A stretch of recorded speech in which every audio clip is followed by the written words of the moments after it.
Good evening, everyone, and welcome inside Memorial Stadium here at Wycliffe High School for your CVC TV Game of the Week here in the Division 6 Region 21 Regional Quarterfinal action versus with the host Wickliffe Blue Devils hosting the LaBrae Vikings here this evening. Of course, we are presented by the Ohio Center for Oral, Facial, and Implant Surgery, and we want to thank them, of course, for bringing this to you here tonight.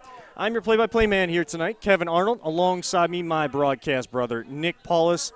And Paulus, this game is one that I know both schools have been looking forward to. They have faced each other a couple times in the playoffs already. They moved divisions together from Division 5 to Division 6. You got Wickliffe, who is going to run the ball, and run the ball some more. LaBrae, a little bit more balance on offense.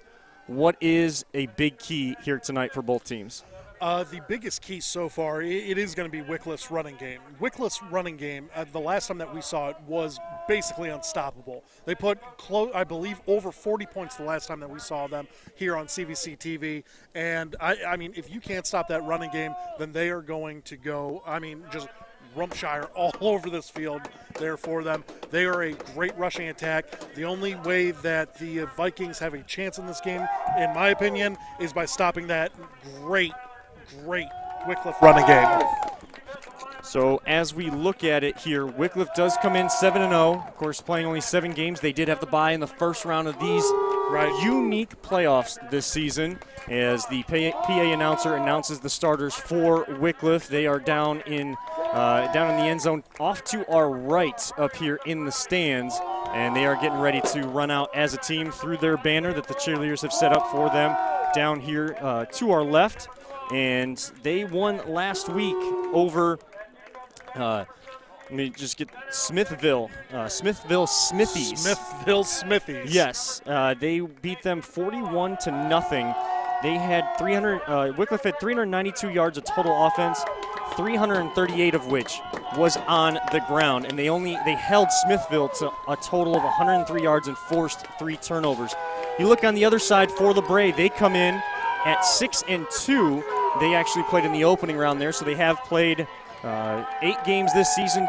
They have 2 losses, one to the team that they actually beat last week in Brookfield. They beat them 55-54, lost to them earlier on in the season 35-7. It was week 2 and week 3 that they suffered their 2 losses. Since then, they have not lost a game either, and that was a barn burner, 55-54. What a shootout to watch for them. And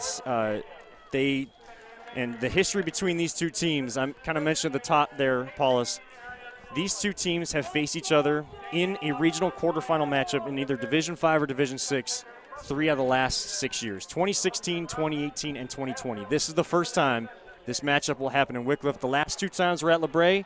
LaBrae got the win in 2016, 29-26, and in 2018, 21-0. So as the LaBrae Vikings run out to their sideline across the field from us, I know you mentioned it, Paulus, that Wycliffe's run game, we saw them on CVC TV before this season. We have not seen LaBrae, but like I said, they are balanced. They can throw, they can pass. The one wrinkle that I did see looking through their stats, they do give up quite a bit on the rushing side of things. They give up almost 1,800 yards. They've given up almost 1,800 yards on the ground as a defense, only 692 through the air. But they can run it, they can throw it, and it's this junior class. We talk about the seniors for Wickliffe. It is a junior class that's going to be around for another season at LaBrae. What is, in this kind of moment, you've played already maybe 1 or 2 playoff games. You feel that energy a little bit sooner in the week, a little bit sooner on game day. Sure.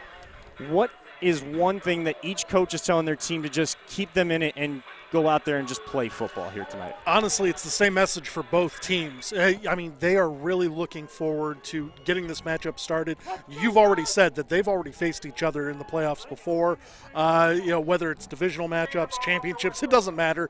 Both these teams are definitely excited for this. They can't wait to, just to strike fear into the opponent's eyes to get this game started off.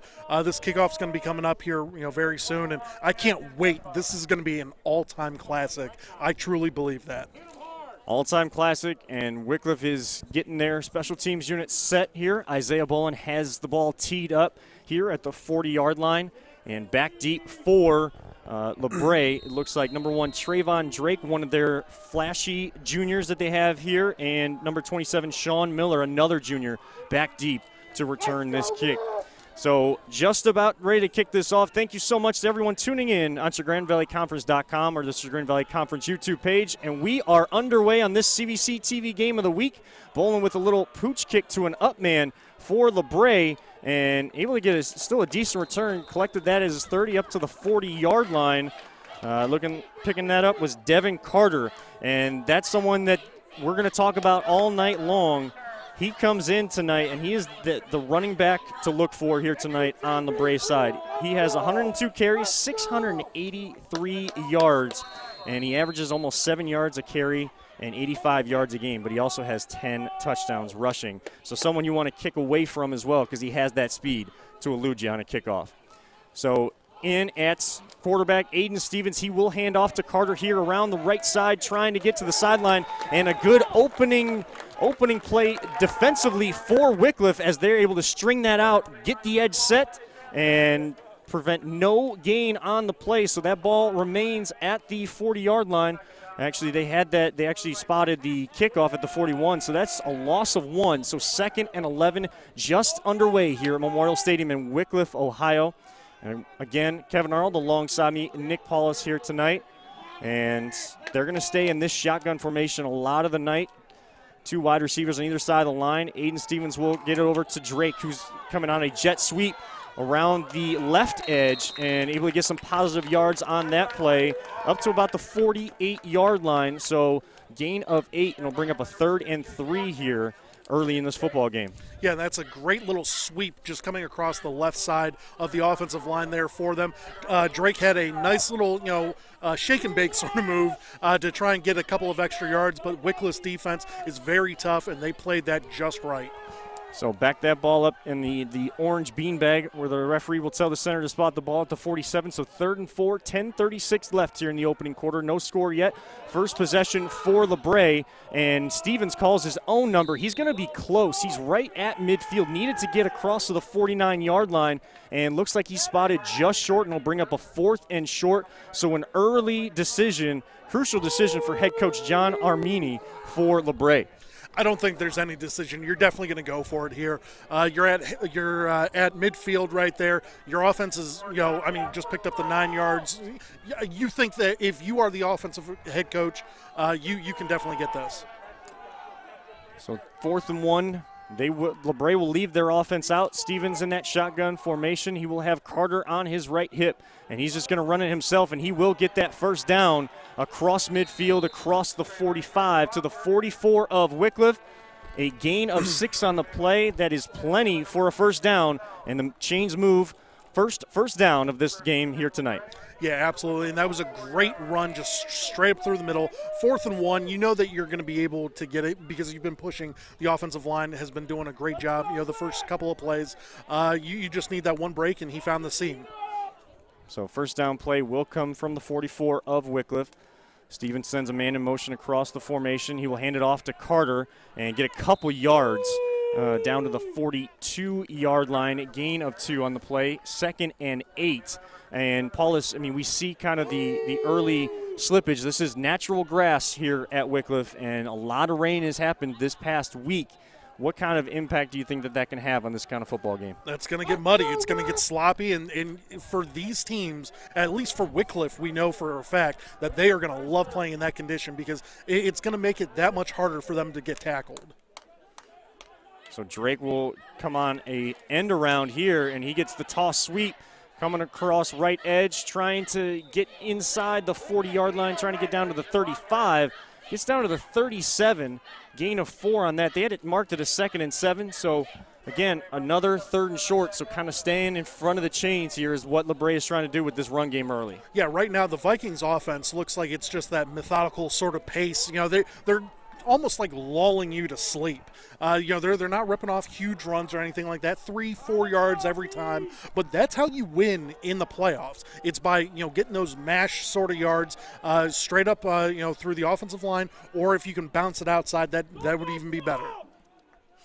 So Stevens takes this third down snap, will hand it off to Carter, who gets stuffed at the line of scrimmage, but able to kind of push his way for close to another first down. Looks like he's going to be just short. And again, 4th and 1 once again. Most likely we're going to see the same kind of call from Coach Armini. Yeah, absolutely. And that's a long 1 yard right there. So, you might want to try and switch it up a little bit because you figure that Wickliffe is just going to put all of their hog mollies right up front there for him to try and get some sort of pressure up front. Look for them to bounce to the outside. So 4th and 1 for LaBrae at the Wycliffe 35-yard line. 8 minutes to go, opening quarter, no score. And Stevens calls his own number, almost able to break through, and a good tackle on the back end at that second level by, looks like number 12, Duke Stanzak out there, able to kind of save a touchdown because they had that well blocked off that right side of their offensive line. Yeah, they absolutely did. I mean, you once again just bounced it right to the right tackle there for them, and they were able to get roughly around 10 yards on that play. So that was a great 4th down call by the coach. 1st down and 10. LaBrae set at the Wycliffe 24-yard line, and it's just been very methodical this whole drive for LaBrae, just trying to chew clock, and now they will look to go to the air. They'll throw this one out to Carter in the flat and able to make a man miss, and up inside, down inside the 20-yard line to the 17.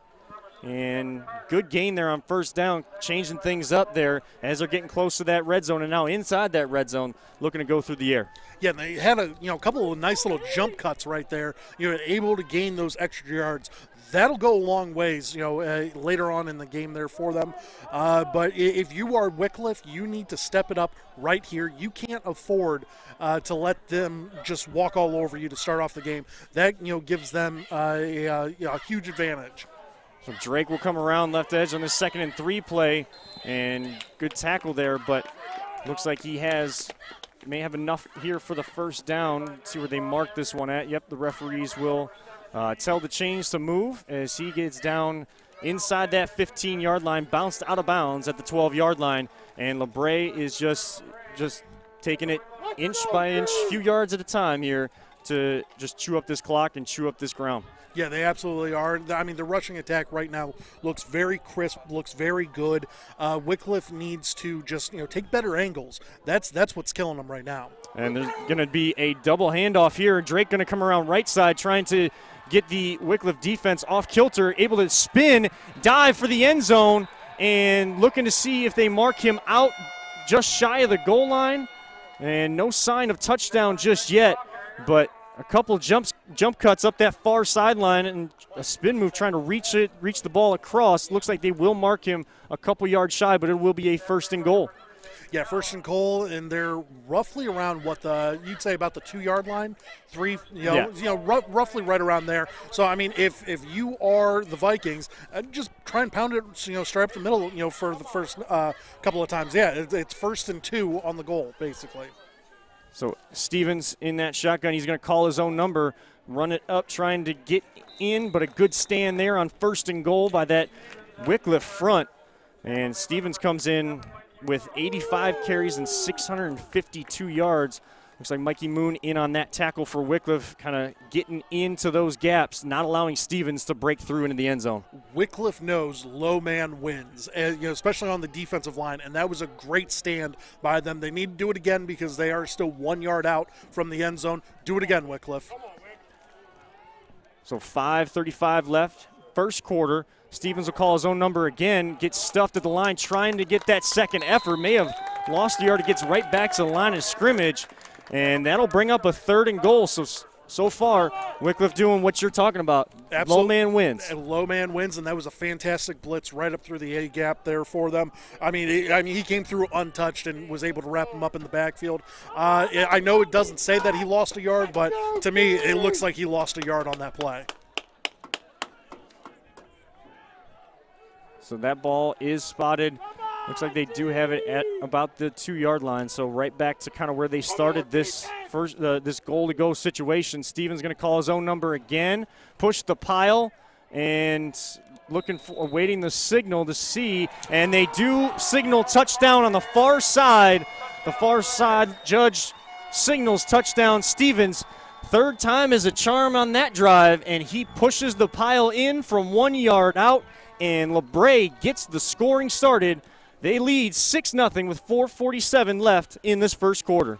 And they chewed up a lot of clock on that. I mean, half the quarter's already gone there for LaBrae. So that was a great, great offensive drive for the Vikings. Now, if you're Wickliffe, you just shake that off. Your game, your offensive game, your bread and butter is your running attack. And apparently, if LaBrae gives up, 1,800 rushing yards, you are looking pretty good. You might be able to rip off a couple of real quick carries and then get a stop, just like a 3-and-out for Wickliffe. That would be beneficial for them, and they might be able to add on some extra points, for the next drive following that. But you have to focus in on this drive. You have to score this drive. It's just a must to get that emotion back on your side. So Jacob McCartney, the senior kicker for LaBrae, kicks that extra point through. So 7-0 is the score. LaBrae able to chew off almost 8 minutes of this opening quarter clock. And, we talked last time that Wickliffe was on CVC TV when they were facing Independence. They like to try to score quick 3 to 5 play drives. Well, LaBrae tried to come out there and just run clock and keep that offense off the field as much as possible. But they do score on their opening drive. Wickliffe offense yet to come on the field, but they get an opportunity now after McCartney will kick this one away. It's a great offensive mindset to have if you are the Vikings, because once again, this Wickliffe team's rushing attack is deadly. So you want to try and limit the amount of time of possession that Wickliffe has in order to get any sort of scores. So McCartney into the ball, back deep, Chase Fortcamp, Isaiah Bolin, and Mason Balla. Fortcamp will get this one in his own 10. Try to cut up the left side of the field, breaking a tackle and dragging defenders with him, and he's free across midfield, over the 40, 35, close to the 30-yard line, and that is exactly how Wickliffe can hit you right back. Chase Fortcamp has been the leader as their running back all season long, and he can hit you on kickoff returns too, and a great kickoff return, great field position for Wickliffe. They will be spotted at the Viking 34-yard line before their offense even takes one snap. Yeah, what an unbelievable kickoff return there for him, breaking tackles left and right, just getting all the way down to the 34-yard line. Now they have a short field. So, I mean, once again, Wickliffe scores extremely quick with this rushing attack. They're great up front, and the running backs are extremely quick. So look for a couple of plays to be right back in that end zone and tie up this ball game. So Mason Balla, the senior quarterback for Wickliffe, gets his final instructions from Coach Mars Porcello here on the near sideline, and he will hand this one off out of this wing tee to Chase Fortcamp, and a few yards up the middle there. Looks like a gain of 5 down to the 29, so that little by little they're going to try to do the same thing. You're going to see these counter punches all night long, just trying to break these big runs or big plays on either side. Yeah, absolutely. Once again, this Wickliffe rushing attack, I mean, we've seen it before. They are deadly. They straight up are deadly. They are great up front, and their running backs, as well as their quarterback, can fly. I mean, we've seen it before. Let's see if they can do it again. So Balla in that shotgun. He will hand off to Fortcamp, but a much better job by that LaBrae front. All of them coming through there almost. They were stacking the box, and there was just nowhere to go. Even lost a couple yards back to the, looks like the 31. So bring up a 3rd and 7 now for Wickliffe. 3:35 left. We came into the night. Chase Fortcamp came in with 89 carries, over almost 1,300 yards, averaging 14 yards a carry, and has 23 touchdowns on the year. And Balla, we'll get to his stats here in a moment after this third down play, as they're going to run that one, and Balla's going to take that one and gets up the middle and looks like he's going to have enough for the first down to the 20-yard line. And it's just like that. It's that wing tee offense, almost a triple option of what they can hit you with, and it just comes from every which direction. It's an old school offense, but it still works. It absolutely does. I mean, you don't see that offense, anywhere else other than Wickliffe. So trying to get them to jump off sides. They came across, it looks like they came across there into the neutral zone, but very close. Referees allowed them to get back. No movement there from the Wickliffe offensive line. And Bala has this one again, trying to get around the right side. He'll get down inside the 15, right down at the 15. And it'll be a second down and 5. Referees calling for a stoppage here. May have been equipment malfunction or something that's because the quarterback Bala came across here, and they're going to have to go on this second down play without him. Not sure if you saw what they were necessarily calling there. His helmet was still on. Usually it's when a kid's helmet comes off, it's that equipment malfunction that they send you to the sideline for. But the referee came in quickly when they saw Bala go to the ground. Yeah, absolutely. I mean, there might have been like an earpiece loose or something like that. Easy fix for the helmets, though. So Isaiah Bolin will take this snap at quarterback and make a couple men miss after a botched snap. Gain of a yard there. Lucky to kind of get a positive yard out of that play as that snap just kind of skirted across the ground to Bolin, who was kind of like ready to run before that snap even happened. Yeah, no, he was definitely looking at the hole, that was awaiting for him. Unfortunately, you got to get the ball before you make any sort of running moves there for them. Right now, Wycliffe just needs to get that momentum on their side right now. Only about 1:40 left in this very quick quarter, so look for Wycliffe to try and get it off to the side. So a 3rd down and 4 play in the hands of Chase Forkamp, trying to get around the right side of that line. He just lowers his shoulder, kind of lowering the hit for the defender inside the 10, and that'll set up a 1st and goal Wickliffe at the 9-yard line of the Vikings, 128. And you saw how quickly they got down here with the kickoff return and how quickly they continued to operate and get those plays called so quickly from the sideline. Yeah, absolutely. They don't have too many different plays, but the plays that they run, it's because their offensive line as well as the running back. This is a senior-led group, like you said earlier. They just know exactly how to run these plays efficiently, and they're doing a great job. So they'll get this one to Forkamp, looking to just trying to drive it up the middle, and only a gain of a couple down to the 7, so it'll bring up a 2nd and goal. 50 seconds left in the opening quarter. LaBrae leads 7-0. But Wickliffe on the drive, trying to answer back and get this game tied up here. But that defensive front, they are really stacking the box. And with it so condensed down there in the end zone, Paulus, towards the end zone, Paulus, they've definitely got all their defenders up now. Yeah, they're pressing everybody right now. Bala will take this carry and not able to make a man miss and gets right down at the 5-yard line. So they're only getting 2 yards at a time. And they may look to take this one into the second quarter as the clock will tick down here, and they are just going to walk to the sideline and walk down to the other end zone. Smart move. So we hit the first quarter break with LaBrae on top in this Division VI Region 21 regional quarterfinal. 7-0 on the road at Wickliffe. Wickliffe on the drive coming out of this quarter break. They will have a 3rd and goal from the Vikings 6. We want to thank our presenting sponsor of CVC TV, the Ohio Center for Oral, Facial, and Implant Surgery. Their doctors Keith Schneider, Don Lewis, who is also the CVC commissioner, Jill Weber, and Jacqueline Tomsick specialize in dental surgery, implants, corrective jaw and facial surgery, as well as trauma reconstruction. For all your oral surgery needs, visit the Ohio Center for Oral, Facial, and Implant Surgery website at www.ohsurgery.com. That is www.ohsurgery.com. We want to thank them so much for their support of the Chagrin Valley Conference, CVC TV, and all of these student athletes being able to have a season here in the fall of 2020 with everything that has gone on this year. It is so great to have Friday night, Saturday night lights and high school football, high school sports across Northeast Ohio and across the country going on this year.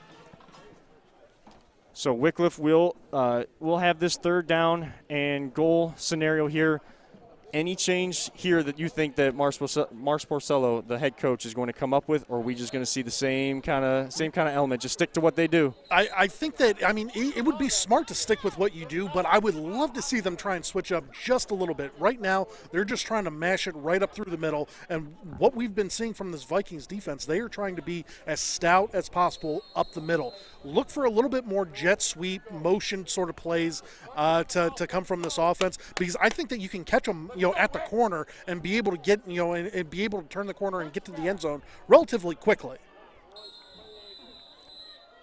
And that's not what you'd like to see. And a timeout as soon as they start this second quarter, so they didn't even get a play off. The clock doesn't even have a chance to start, and you have all that time to get a play called. He may have told his team, let's see what they come out in on this third down play, and we have the timeout so we can use them because we're already into the second quarter. Yeah, you already know that you are so close to the end zone that you can already smell it. So you are right there. This is a 2-down situation. You're already down by 7 points, which isn't, it's nothing, at this moment in time. So all you got to do is just come up with your best 2 plays, in the offensive book, run those. I'm sure if you're able to run those to perfection, you're going to get this touchdown. So in this timeout, do want to also thank our other sponsor here this year, Vape Educate. They are an online course to be completed by middle and high school students. However, it most certainly can be beneficial to anyone interested in learning more about e-cigarettes, vaping, and juuling. Schools are using the Vape Educate program for teachers, parents, and other community members. Visit vapeeducate.com to learn more about everything that they offer as part of their educational program. Again, that is vapeeducate.com. So out of the timeout come the Blue Devils of Wickliffe. 3rd and goal at the Vikings 6-yard line. LaBrae has stood the test inside the 10-yard line to this time. Bala will roll out here to his left, looking to throw up over the top and in and out of the hands of Isaiah Bolin. And a good throw into his hands, but a great defense on the back end. Looked like being able to break that one up in the left corner of the end zone was one of their cornerbacks, Ashton Dunbar, able to play some good defense there. So Porcello does change it up, but just not able to convert. No, he definitely did change it up. I like the play call. I really do. I think Bolin should have had that catch. It hits your hands. You got to make that catch, especially in the end zone, in the playoffs, whenever it matters the most. So you got to make that catch. It was a great throw, nice, easy, simple throw, but just a better defensive play.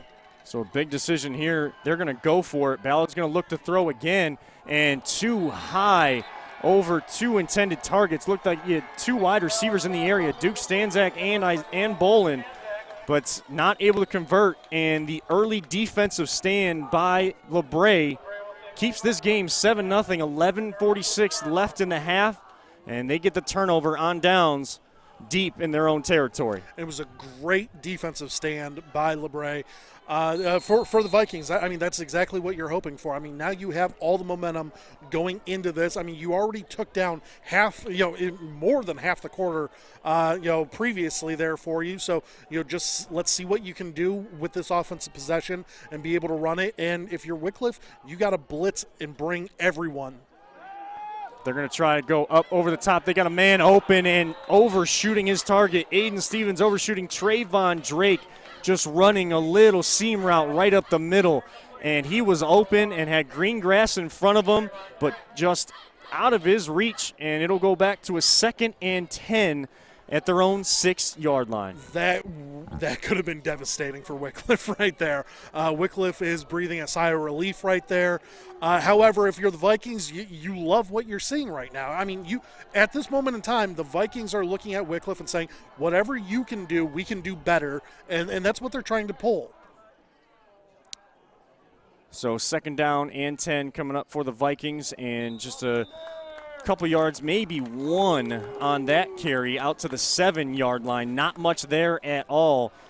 Wycliffe kind of going into almost a goal lines type stand down here on their their own offensive goal line just to get this ball back in great field position. Absolutely, and that was a great little stand by Wickliffe's defense right there. Once again, low man wins, and you see that from a lot of these defensive linemen. They're just getting underneath the pads of the offensive linemen, and they're just rotating them however they want to, basically. So rolling out here to the left, he's got a man open and complete. Just a little stick route there, kind of just a corner playing a little off coverage, stick route. And Ashton Dunbar able to convert and get a first down and give them some more breathing room on 3rd down and 9. They get a first down. Yeah, I don't like that. You know that it's 3rd and 10. At worst case scenario, they're going to try and run it up the middle there for you. You got to play bump and run coverage on that. I mean, that's the only way that you're going to be able to prevent a first down through the passing game. So Stevens has the LaBrae offense running smoothly here in the opening half of this game. Flag comes in late as looks like Devin Carter getting that carry around the left edge, but a hold on LaBrae will bring this one back and put it at a 1st and 20 at looks like they'll move that back to the 10-yard line. 10:30 to go. LaBrae on top 7-0, but kind of going backwards on this drive. Yeah, and I mean, once again, the momentum's been with the Vikings, pretty much the entire game there for them. At this moment in time, though, those are the dumb little penalties. We talk about it every single week. You can't have that. At this point in time, you're driving. You got out of your own end zone with a really nice pass play. You just had a great little simple run off of the left side. There was no need for that hold, and now you're backed up, and Wickliffe can start bringing pressure. So Stevens back to pass, trying to get a little screen pass here, and out to the 15-yard or 14-yard line, gain of 4. So bring up a 2nd and 16, but the back judge coming in, officials timeout here on the field. And that was complete to Trayvon Drake, able to get that complete. And again, you got a senior-laden group on one side and a junior-laden group on the other side. I mean, this Wycliffe senior group has been together their entire lives. They've basically been running the same system their entire lives, so it makes shows. the transition seamless. But this junior class for LaBrae trying to kind of equal, if not best, this senior group from Wycliffe here tonight. So another stick route coming out here to the 25-yard line, and they're just running it out here to Ashton Dunbar. They're rolling Stevens out, and that little route is there. There's just no press coverage right now from Wycliffe at all. And the reason for that is because they saw the seam route beforehand, and now I believe Wycliffe's a little afraid that the Vikings might be able to run right past them. That's the only reason why I can imagine that they're not pressing, is because they're afraid of the speed that the Vikings might show. But at this point in time, like, you're already down. There's 9 minutes left in the game, or I'm sorry, 9 minutes left in the half. If I'm Wycliffe, I'm bringing some pressure. I'm putting the pressure on the quarterback. 3rd and 7 for LaBrae. Stevens will get this snap. He'll roll out to his left and gets it complete to Drake, and he's able to just run up that left sideline, get away from his defender, and he will get a first down across the 35 out to the 39, their own 39, and another first down. Wycliffe so far not able to get off the field on 3rd down. Yeah, on a 3rd and 7 play, you should be able to throw a zone sort of defense out there and just cover the flats, because at that point in time, their quarterback's not going to throw for 400 yards on you. They're looking for the nice, short, easy dump-off sort of passes, and that's all you have to do is just play a little bit of a zone defense out there. And Stevens kind of tripping in that backfield, able to get away from defenders in his own backfield there, and he's able to get a positive play out to the 46-yard line, and what looked like could be a loss on the play, but a flag did looks like that is just the orange beanbag to spot the football there. Confuses me all the time. Yes. Just the way that these lights hit that beanbag sometimes as we get to the hours under the lights, and of course that happens sooner and sooner each and every night here in the fall in Northeast Ohio. But LaBrae able to get 7 yards on that. Could be a loss on the play, and they're set up 2nd and 3. Yeah, and right now they're going real heavy to the right side of their line. Look for them to just try and go right up to the middle.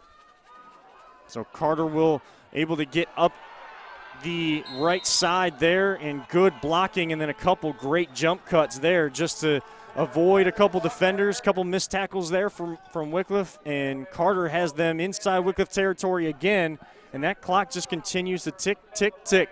8 minutes left here in quarter number 2. LaBrae already up 7-0. They get a big defensive stand on a 4th and goal play, and now they're driving again inside Wickliffe territory at the Wickliffe 44-yard line, 1st and 10, and double reverse pass here back to Stevens, trying to go up over the top, and he's got a man, Ashton Dunbar, who he has been connecting with this whole game, and he is inside the 5-yard line. What a dime drop there by Stevens. What an unbelievable throw. I mean, you couldn't have asked for a better throw, a pitch and catch there for the Vikings.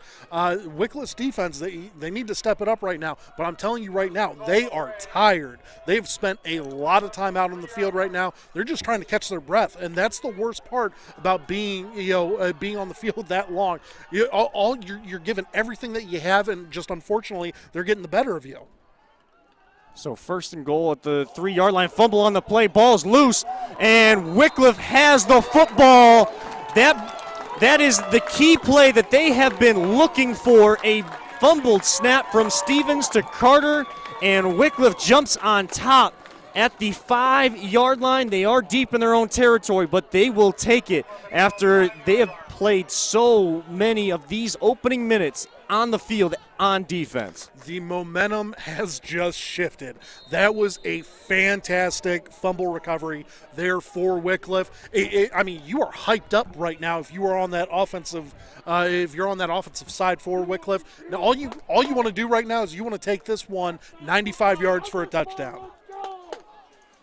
So 1st down and 10 at their own 5. Ballard comes out at quarterback in that wing tee, and he's going to take it himself, able to get around one defender, avoid a couple others up that left side, and see where they spot him out of bounds at. Looks like he was able to get out across the 10-yard line, out to the 14-yard line. It does look like or right at the 15, so just enough, 10 yards up that left side, and a 1st down and 10, and bigger key there, Paul, is more breathing room from your own end zone. Absolutely. I mean, the worst thing that you could have happened there would have been a safety, but Bala did what he normally does, gets up for the play. Another high snap there, but Bala able to control that and only able to get back to the line of scrimmage. So that play kind of stemmed from that high snap, and some of these have been kind of going high, a little bit low from both sides here tonight. You wonder, especially in the middle of the field where the cleats, the trenches, you're going to be digging it up. The ball's for that all night. The ball's getting a little slippery out there. I mean, they are going up against, I mean, this is an all-grass field like we said previously. It's going to get sloppy. It's going to get muddy out here. Battle will take this snap and give it off to his running back, Fortcamp, and again, another good stand there, only able to gain 1 on 2nd and 10, so this is going to be a 3rd and long for Wycliffe. And that defensive front from LaBrae, that defensive line is really controlling the line of scrimmage right now. If that was truly a quarterback option, not just a handoff, that he made the wrong call, because all he had to do was pull it because the defensive end had already crashed in on it. I think Ballard could have maybe not have gotten the 1st down, but definitely would have gotten at least 4 or 5 yards out of that one instead of the one that they just turned up. So they got the kind of the wishbone offense back there with Bolin and Fortcamp kind of switching sides on either hip of Bala. And they're going to call another timeout. And Coach Porcello is not happy with what he saw, what they called versus how they had set up out there. And so Wycliffe will be faced with a 3rd and 9 coming out of this timeout. 5:45 left. LaBrae still leads 7-0 here in this opening half. I want to also remind you guys again about our presenting sponsor of CVC TV. That is the Ohio Center for Oral, Facial, and Implant Surgery. Their practice will diagnose and treat your facial pain and injuries. They will also offer a full range of dental implants and bone grafting procedures. look no further than the Ohio Center for Oral, Facial, and Implant Surgery for all your oral surgery and cosmetic surgery needs. Again, that website is www.ohsurgery.com. That's ohsurgery.com. And if you're interested in sponsoring the great work being done with CVC TV to bring all these live streams of these student athletes putting in the hard work, doing what is necessary to have a season, then reach out to the Chagrin Valley Conference and their information director, Steve Hare, or the commissioner, Don Lewis, at chagrinvalleyconference.com, chagrinvalleyconference.com. So out of the timeout come the Blue Devils. Bala will be in the shotgun all alone. Kind of a little draw play there, delayed handoff to Fort Camp, and that is going nowhere. Did not fool LaBrae at all. Saw that on tape throughout the week, and scout team did a great job because that defense was ready for it. Defense was absolutely ready for that. I just don't like the play calls that are, happening on third down. You are, as of right now, I know you're only down 7, so you are definitely not out of this. But these play calls, you need to do a better job, especially being that deep, there for you. I mean, you're on your, 16-yard line right there. You need to try and get as many yards as possible. With only 5 minutes left in this half and giving it up to the Vikings, this is interesting. And Bolin was kind of just holding on to that, kind of looking to see if, they were going to come after him, or maybe there was sort of something he was looking for in terms of a fake. He was able to get that punt away. A good punt was going to kind of skip across that grass, this wet grass still here at Memorial Stadium, but one of the defenders for Wickliffe was just kind of standing there, and kind of ball bounced up right to him, and he stopped it right there as they were looking for that one to take a Wickliffe bounce over midfield. But LaBrae set up with great field position on their third possession. They fumbled the last time, but Stevens will bring them out 1st and 10 at the Wickliffe 45-yard line. And another botched snap there. Stevens again making something out of nothing. Gets across the 40-yard line to the 33. And as there is some pushing and shoving going on with after the play, and there's some frustration out there from Wycliffe's side, and you want to see both teams kind of play smart, because these are the big moments, and those costly mental errors can really wreak havoc when you're trying to move on here in the state playoffs. Absolutely, and once again, just one stupid penalty can push you back all the way. We've already seen this offense fumble, and they nearly fumbled on that one, so they have to be very careful in what they do and how they play. So Stevens will roll out to his left, and he's got some space in front of him. He is forced back up in the middle, and a great tackle by Chase Fort Camp, their running back linebacker, who came in with 75 tackles on the season, and a great tackle for loss there, as the LaBrae Vikings will take a timeout. A loss back to the 41-yard line, a loss of 3, and it'll bring up a 3rd and 6 coming out of this timeout here. 3:58 to go. LaBrae has a 1-yard touchdown run from their quarterback, Aiden Stevens, giving him, looks like, just looking through here on the stats as they were kind of coming up there, Aiden Stevens came in rushing with 13 touchdowns, so he has 14 now on the season, kind of the scoring leader for them out there with a dual-threat quarterback out there. This third down play, Wycliffe has struggled to get off the field on third downs. What do they need to do here on this play? What should they be looking for, and how can they stack up against it? If I'm the Wycliffe coaching staff, I am blitzing as many people as possible, and then the wide receivers that you have on the outside, you are pressing them tough, and you have to bump and run them. For the first 5 yards there for them, because they are going to try and roll out and try and do a little pitch and catch like they've done over the last 3 or 4 third downs there for them. So that's what you need to look out for if you are Wycliffe. But that defensive line needs to manhandle the offensive line, and then you got to blitz your linebackers. You got to get pressure on Stevens. So 3rd down and 6, Stevens in the gun, looking to throw again up over the top, and they're going to call defensive pass interference, as that ball was already by Drake, and then the defender just kind of running through to the sideline, was just running off the field, and then Drake kind of turned as he kind of took a little knock to act like he got defensive pass interference on him, but that ball was already in the ground and already by him. It was a terrible call by the officials. I'm sorry, that is a blatant, bad, terrible call that should have never happened. That was a third down play. Now they're going to get and they are picking up the flag because Great call. Yep. Great call. Terrible call, great call. That was a great move by the officials, getting together, talking it out, realizing that the ball was clearly not going to be catchable. Great call. And the back judge called that, and the side judge who was right in front of that running down the sideline saw that ball hit the turf. And, you know, these student athletes, they're young, they're excited. They're trying to run off the field. They didn't make that mistake, though. Nope, they did not. So good job by the referees to at least come together, talk about it, but they will go for it here. LaBrae trying to go up over the top, trying to go deep. They got a man open, and it's almost picked off. And kind of luckily for them, because they would have been deeper in their own territory. They will take over at their own 41-yard line with better field position. Kind of lucky there, even though Bala read that route by the receiver instead of the receiver actually running it.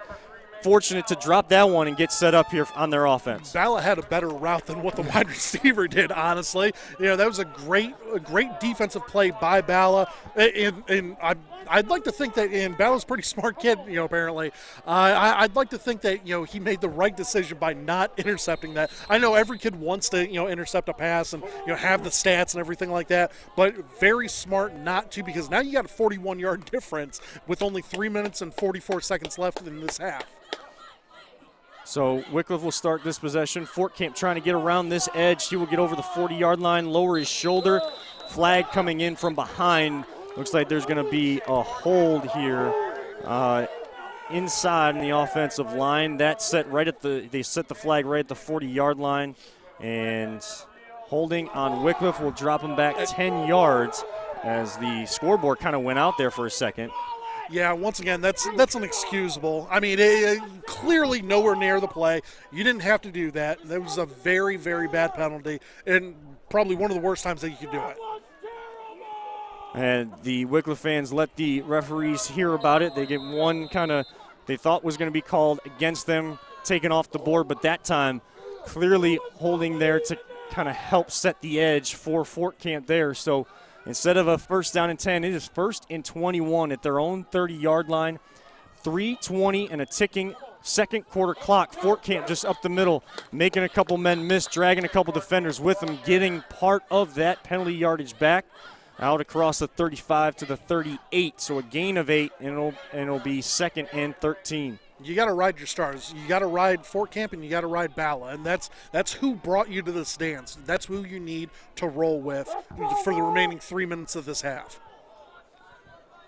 So they're getting their final instructions from the sideline, and Bala has the Blue Devil set. He will call just his own number here, and running up the middle, and he will get back to the original line of scrimmage, maybe gain an extra yard there, out to the 42.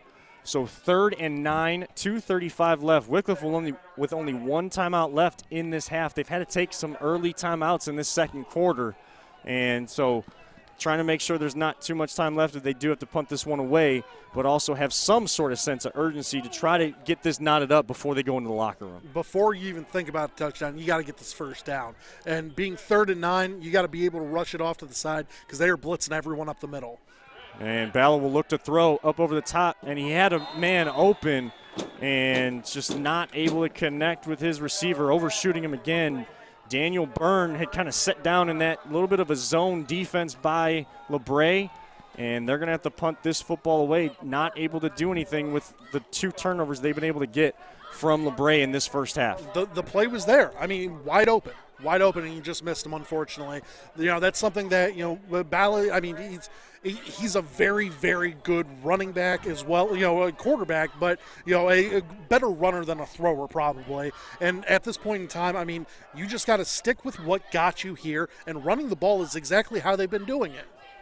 So a better punt here from Bolin, and that one will take that bounce. It's a great punt. Go inside the 20 as he came into the game punting-wise. He's been able to pin the other team inside the 23 other times, so it'll be the 4th time this season. And also on the season, he has also averaged right around that 35 to 40 yard mark on those punts off that left foot. So just under the 2-minute mark here, Paulus. Again, we talked from the beginning of this broadcast. Juniors for LaBrae, seniors for Wickliffe, and especially along that offensive, defensive front who have so much experience. Right now it's LaBrae that's really getting off the football. I mean, LaBrae is, and they're doing a great job so far, but that doesn't mean that Wickliffe isn't doing a good job. Wickliffe is doing a very good job. You know, their defense is holding up. I mean, let's be honest. I mean, LaBrae's gotten down to the goal line and should have had a touchdown. Yeah, I mean, yes, they did fumble, but Wickliffe did recover and was able, to force that fumble. Wickliffe just needs to, gain some confidence back, and their confidence comes from the offensive side of the ball. What's very surprising right now is that their rushing attack is just not doing what we thought initially they were going to do. So LaBrae will take this 2nd down and 7 handoff, and getting through the hole, getting a couple extra yardage there, dragging a couple Wickliffe defenders with him, and almost breaking free for a long run. Looks like Devin Carter able to get that one, and he was their go-to back coming in, and he has been kind of the workhorse to really try to break through and break some big runs for them here tonight. Yeah, I mean, right now, LaBrae is looking fantastic on the offensive side. Once again, it's methodical. I mean, they're doing a great job. They're just eating all the clock in the world, and that's how you beat this Wickliffe team, is by not allowing them to have many opportunities. 45 seconds left. Aiden Stevens looking to throw, trying to go up over the top and in and out of the hands of his receiver there, Trayvon Drake. So clock will stop, 38 seconds left. They still do have 2 timeouts if they're able to kind of get a drive going here, but it'll bring up a 2nd and 10 from their own 36. Drake was open, just not able to secure it going to the ground. And Drake was open, but so was Ashton Dunbar, who was coming off to the right side of their offensive line there for him, just out in the flats. I mean, no one was within 15 yards of him. All you had to do was pitch it out to him, and then he could have gotten probably another 10, 15 yards and ran it out of bounds and stopped the clock there for them. So 2nd and 10.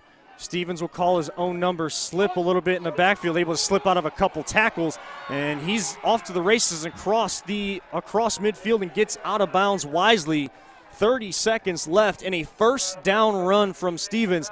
We've seen a couple times already, Paulus, that Stevens has been caught in the backfield, a little bit of slippage there in the middle of the turf, but able to get out of it and make a couple guys miss. Yeah, absolutely. I mean, Stevens has been very impressive. I'm not exactly sure why the offense is backed up to where they're at right now. Maybe there was a hold on the play.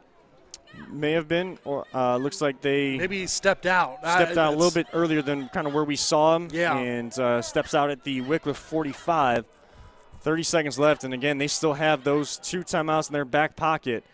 Stevens looking to throw as he's over midfield, looking deep down the left sideline and overshoots his intended target, Drake. And he's been going for Drake and Dunbar a lot in this first half.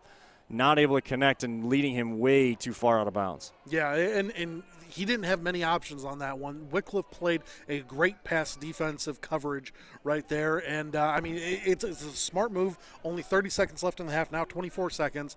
You know that they're not going to want to try and run the ball. Even though that they have 2 timeouts left, you definitely want, if you are the Vikings, you want to try and score right now. And that's going to be done by your passing game. 24 seconds left. Little play action fake. Going to go long here and misread there between him and Dunbar on that. Dunbar kind of set and wasn't even looking back for the football. That one was kind of taking a Hail Mary shot almost down this near sideline. Yeah, I think Dunbar was trying to find a soft part of the coverage just to sit there, and I think it was just a mix-up between him and his quarterback. I think that at halftime they're going to look back at that sort of play and think, what, let's just go for it, because there was only 24 seconds left in the half at that point in time. So a big 3rd down play for Wickliffe to keep this at a 7-0 ball game going into halftime, but LaBrae going to be looking to convert here. And a good throw out in the flat to Dunbar, that time on the same page at the 35-yard line. So right at the sticks, a very smart move. He keeps just kind of doing that little button hook, going to the sticks, and there's so much off coverage. There's just no one around him until he's able to catch that and get the first down. Once again, I mean, it looks like the defense for Wickliffe, they just don't want to play bump and run because they're afraid that they might try and go over top. At this point in time, like, I understand because, there's, not much time left, but you got to look at this offensive set that they have going on over there. It looks like they're going to try and do a screen, all the way out to the left side.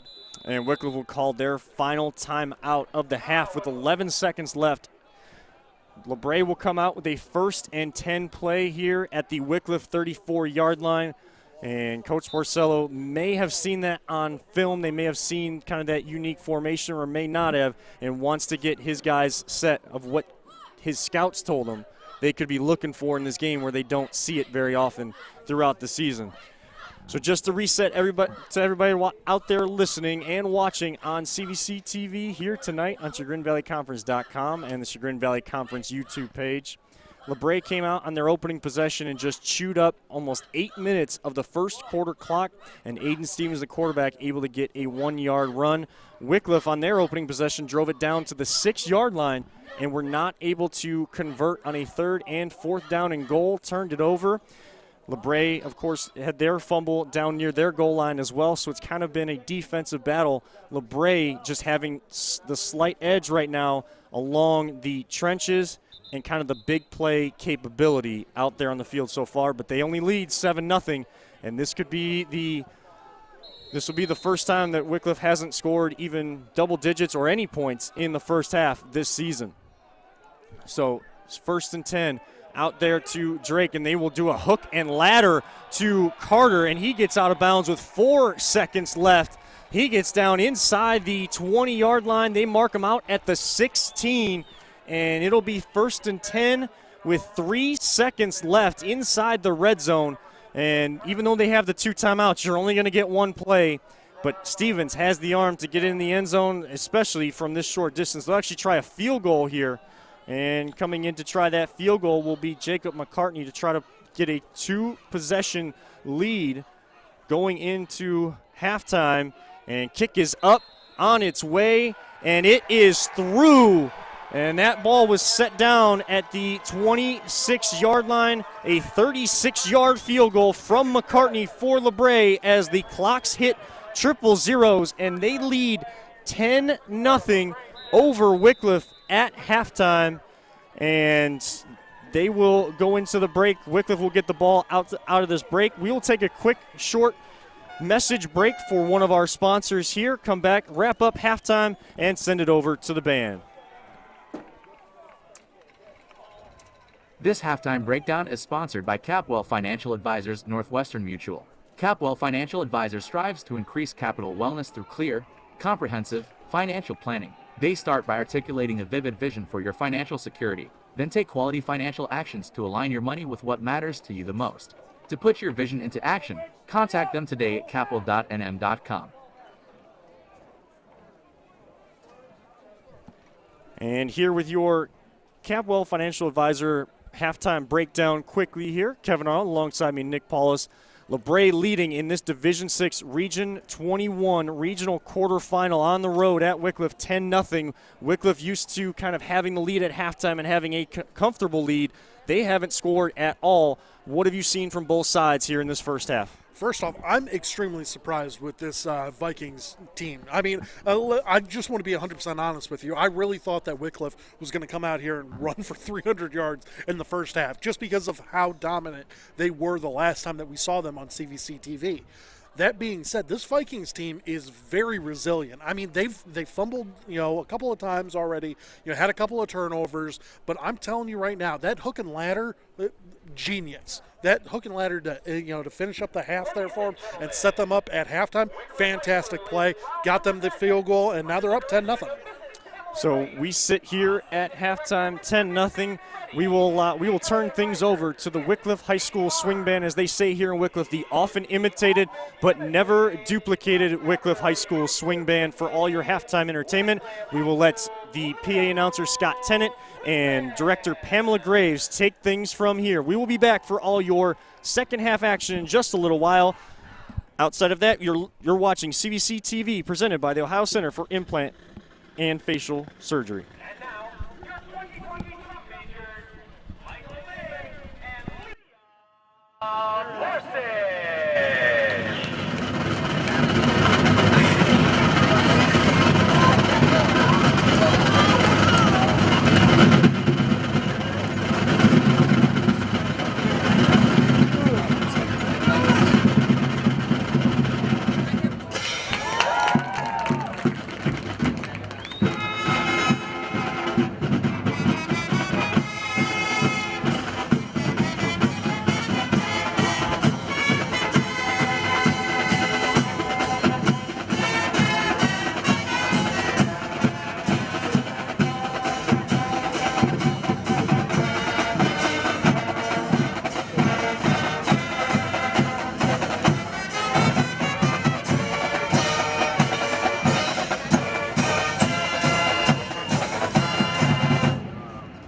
Released a cover version of the Caribbean tune Hot Hot Hot under the name of his alter ego, lounge singer Buster Poindexter.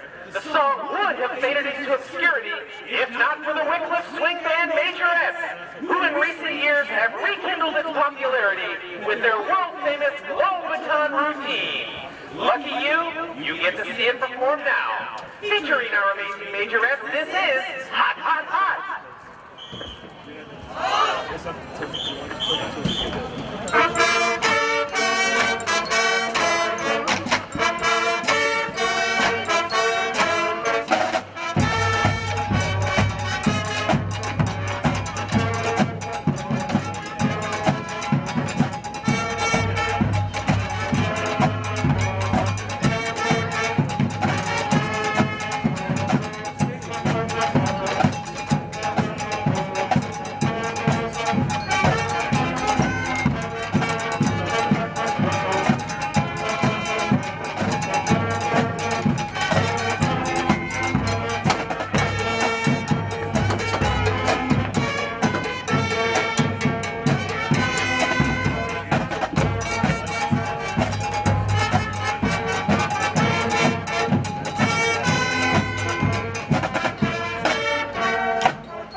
Tapestry Wycliff and Call of the Wild Fund, and at the silver level, CT Consultants.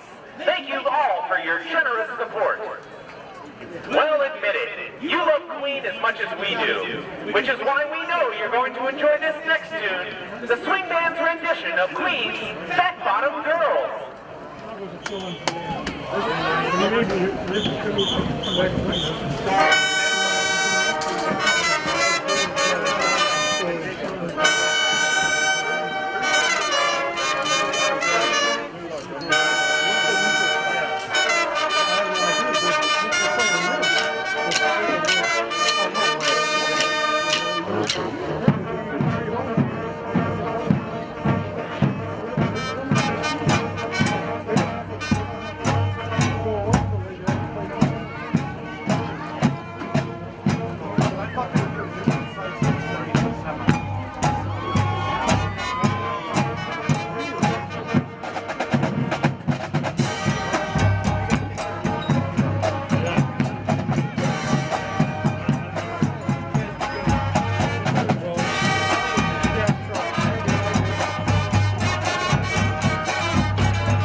years ago through its use in commercials, TV shows, and movies. It's the Freddie Mercury written Don't Stop Me Now.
Congratulations to the Wycliffe Blue Devils boys soccer team, which today scored a big sectional upset over highly seeded Hamilton United.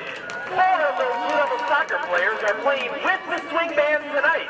Congratulations to Noah Talisman, Jack Zamata, Ryan Murphy, and Anthony Shaw.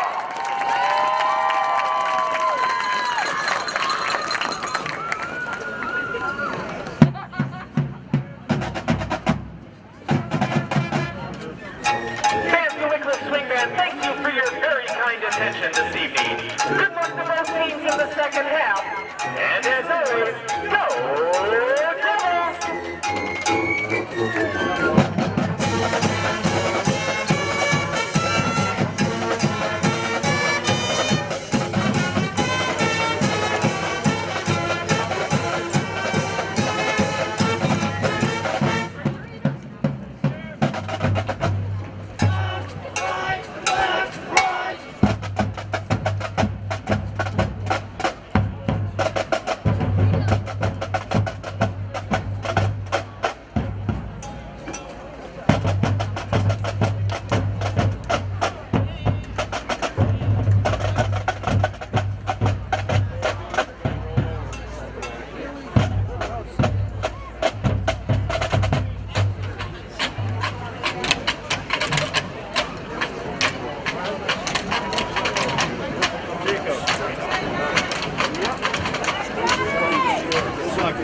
And welcome back to the broadcast area here in the home side of the stands here at Memorial Stadium at Wickliffe High School.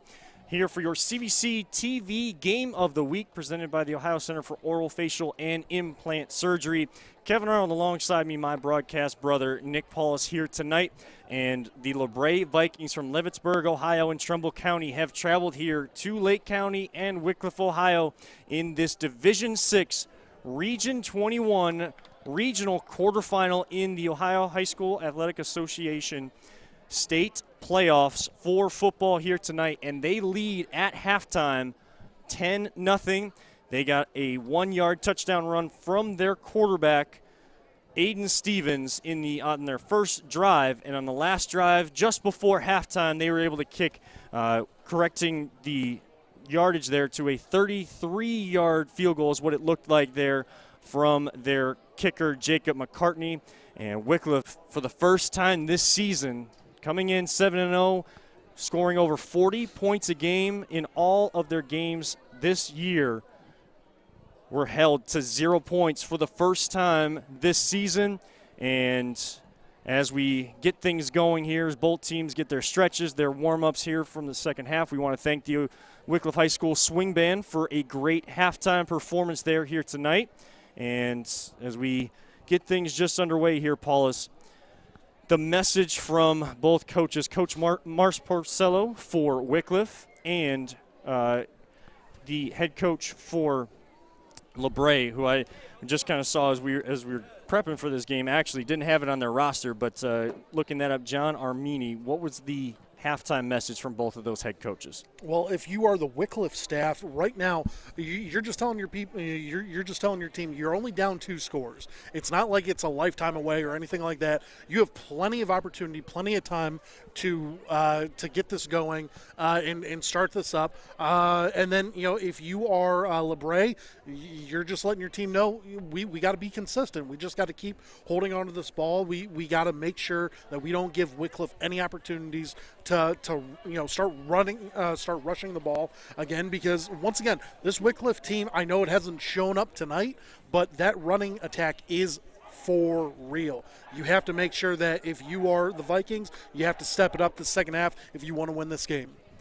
So just a few seconds left in the halftime warm-up period that they do allow here. Of course, they have bumped up halftime to 15 minutes now. And then at 3 extra minutes, so 18 minutes of halftime period there for teams to get those messages in the locker room and to get those stretches and get warmed up, especially here on a chilly night here in Northeast Ohio.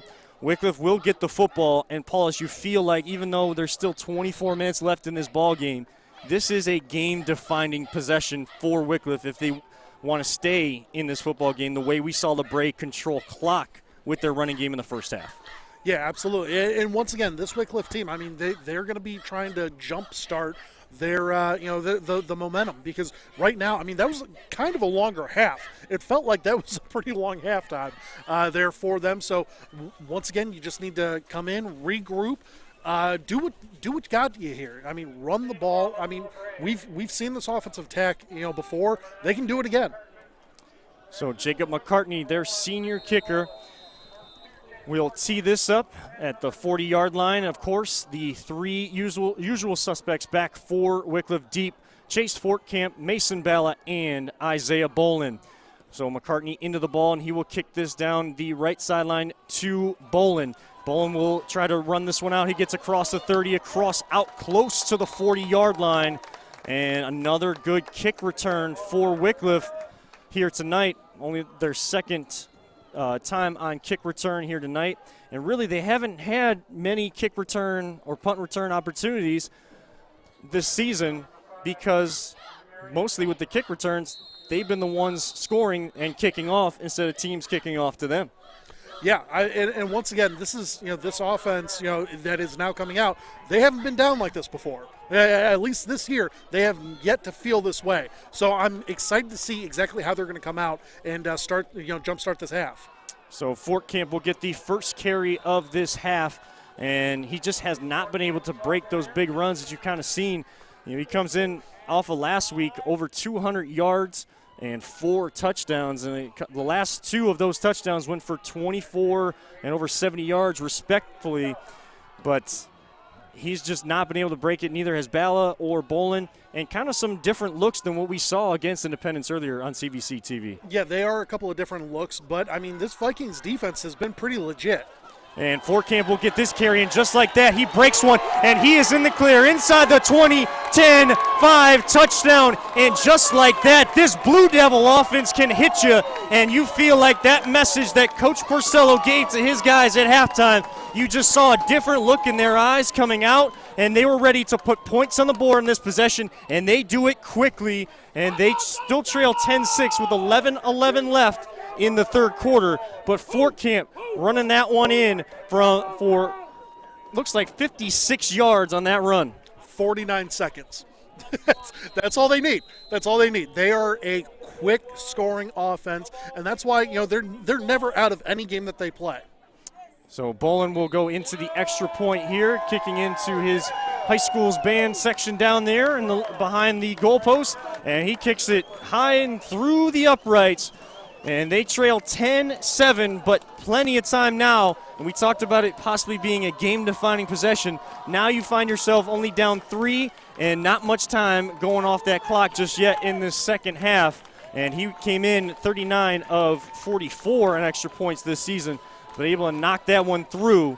And Wickliffe is right back, and you can feel that energy shift. You feel the energy in the stands. Great crowd on hand for both sides. As we look across to LaBrae, traveling almost an hour to Wickliffe, and then, of course, the Wycliffe crowd with limited tickets. This is what you like to see, 2 small communities coming out to support these student-athletes in a big moment. Absolutely, and this is, you know, I mean, these kids live for this. I mean, this is their entire thing. Once again, the Vikings team is a junior-led squad compared to Wycliffe. Wycliffe, this is, you know, their last go-around. You know, their next coming couple of games, this is it. You know, so they got to give everything that they have. I understand, you know, if you're a Vikings team, it's not like saying, oh, well, it's not like they have nothing to do or anything like that. You know, they need to jump as much as possible. Oh, and that ball was kicked on trying to surprise LaBrae, and they do a great job by Bolin. They looked like they were just in a little muddle huddle there, and they were trying to get that one to squib across 10 yards right at the 50-yard line at midfield. One of the LaBrae up men touched that ball, so it becomes live, but they are signaling. They're signaling to LaBrae having this football, and that one went 10 yards, and LaBrae touched that, so that should be a live football. I don't know if it went 10 yards, but it definitely did touch the Vikings. That's where I'm coming up with the question. The ball definitely did touch the Vikings. I don't know if it went 10 yards, but it doesn't matter. At that point in time, if it touches the Vikings and comes back and the Blue Devils get it, then it should be Blue Devil ball. And he was right around midfield, but Wycliffe crowd is not happy, and I think rightfully so on this play. And the referees are coming together talking about this. That should be Wycliffe football anytime. And they do signal to Wycliffe. They get it right. These conversations, at least they are getting it right, but you got to get that one right away. Absolutely. This official crew, I mean, really surprising.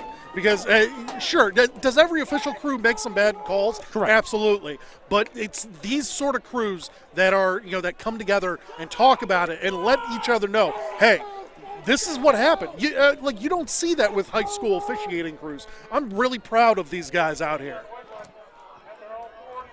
Willing to come together and have those difficult conversations. You make a tough call, you want to get it right in such a crucial moment. So Wycliffe will come right back out with their offense.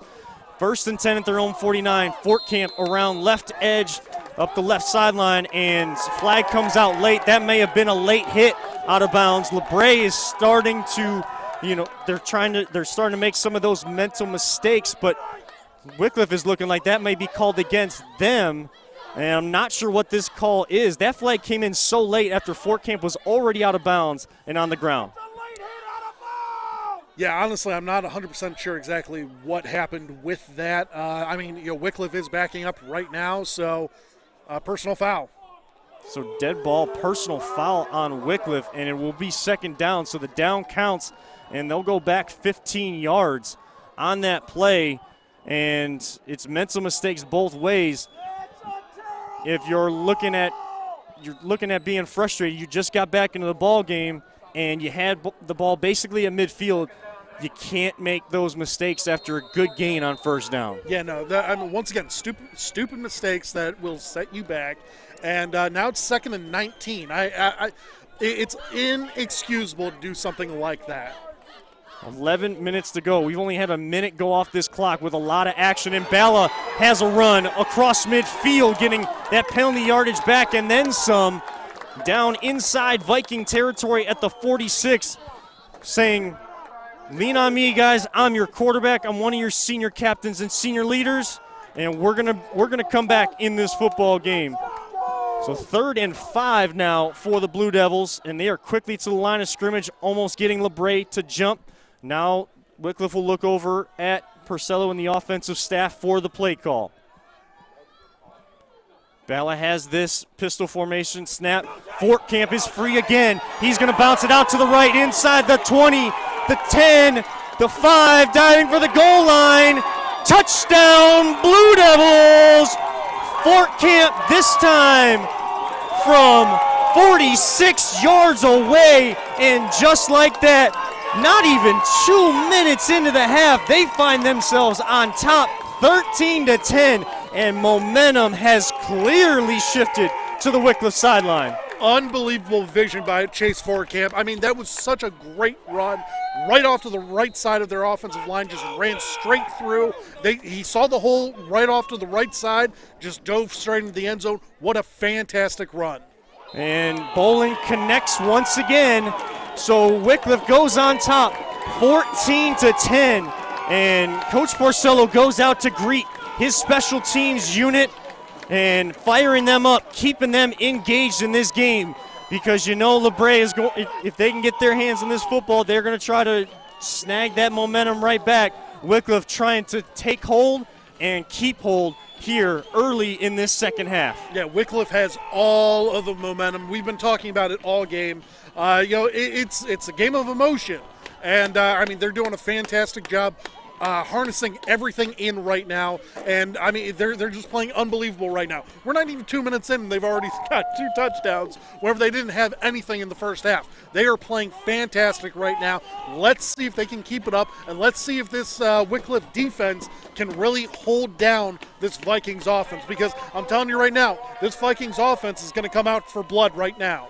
So Fort Camp averages almost 182 yards a game on the ground.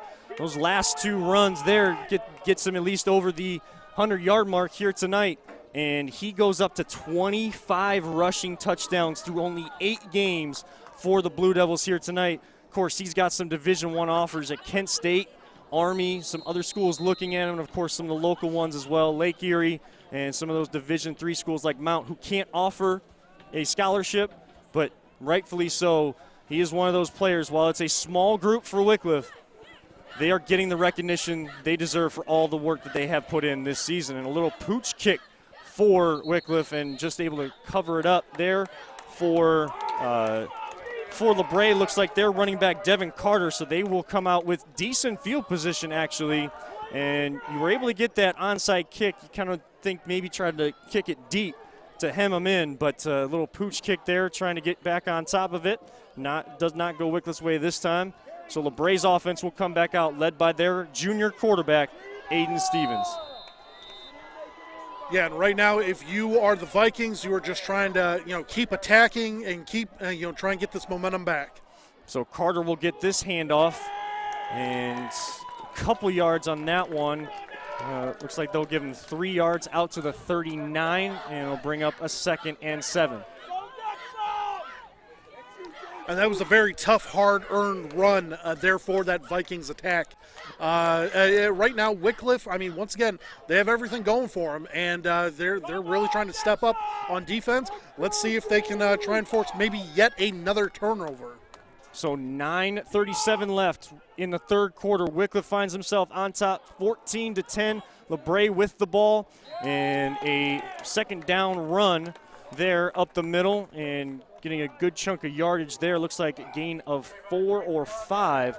So it'll bring up a 3rd and short where they found themselves most of the time, especially in that first possession of the game.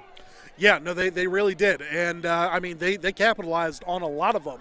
I mean, you know, it felt like almost every time that they had a 3rd down, if they didn't get that, they were going for it on 4th. And they always got the 4th down one. So, you know, let's see if they can keep that up. So 3rd down and 3. Stevens will call his own number, trying to get up, and good stick in the hole by Fort Camp. Fort Camp doing it all right now for Wickliffe, and he is the catalyst. He is the one that makes this engine go, and he is leading his team, carrying them on their back, and they are stepping up behind him, feeling that energy that he is bringing to this football game. Is it too early to call Chase Fort Camp Mr. Everything? Because he is playing like it right now. He is everywhere out there, and he's just a great job so far. As the Wycliffe crowd tells us, and that snap goes awry, and Stevens able to get this one away and takes a fortunate LaBrae bounce. Not going to lie, that's as good of a punt as he was ever going to get. Just a great roll on that one. LaBrae is, I mean, they're falling to pieces right now. I'm not going to lie to you. LaBrae is falling to pieces right now. I would love to see them try and come out and get a defensive stand here.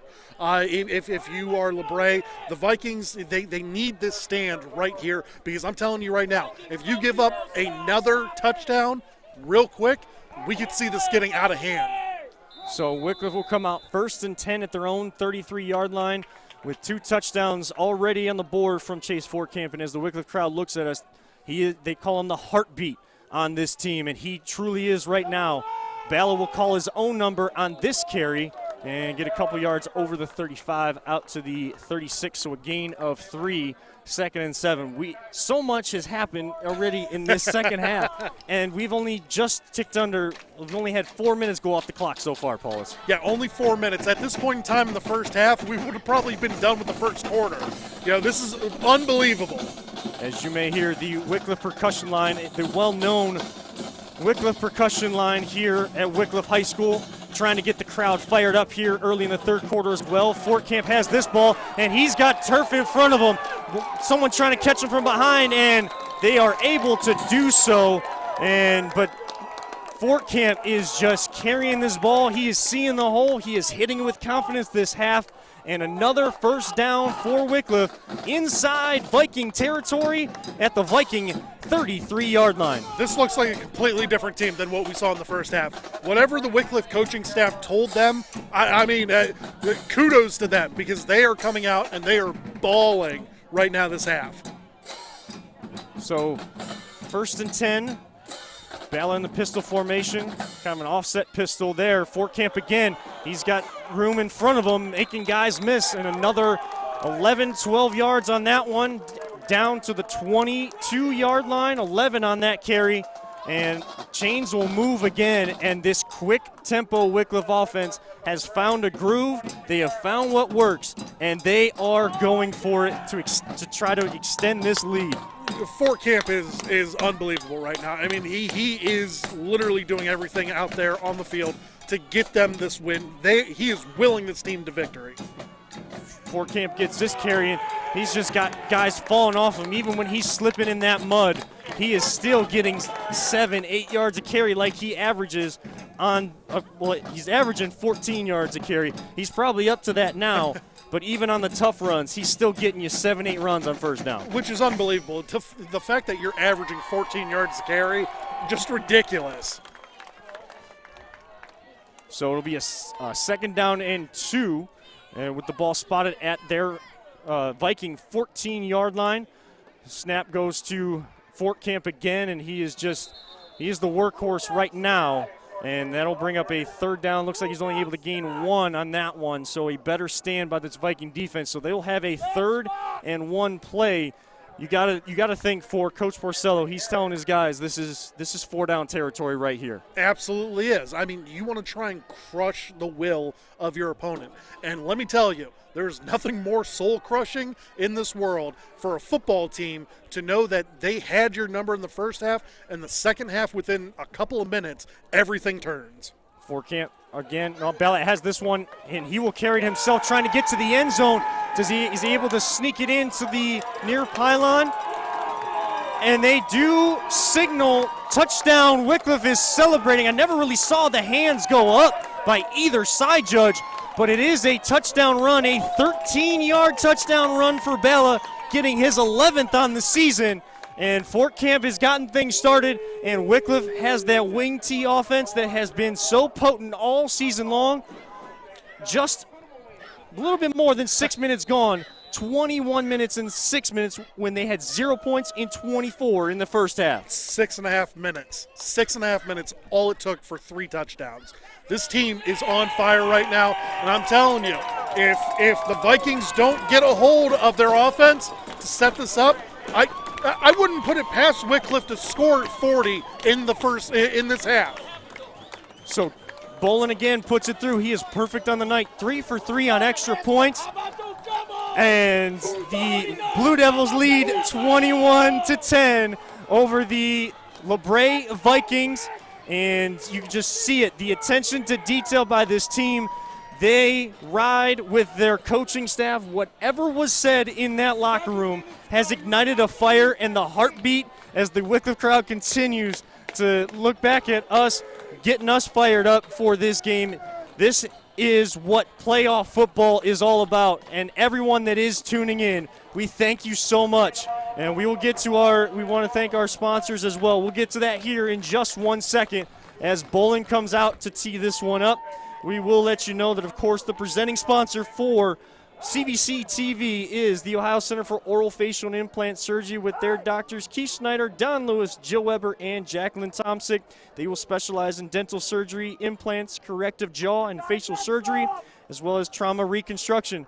For all those oral surgery needs, visit the Ohio Center for Oral, Facial, and Implant Surgery website at www.ohsurgery.com. That's ohsurgery.com.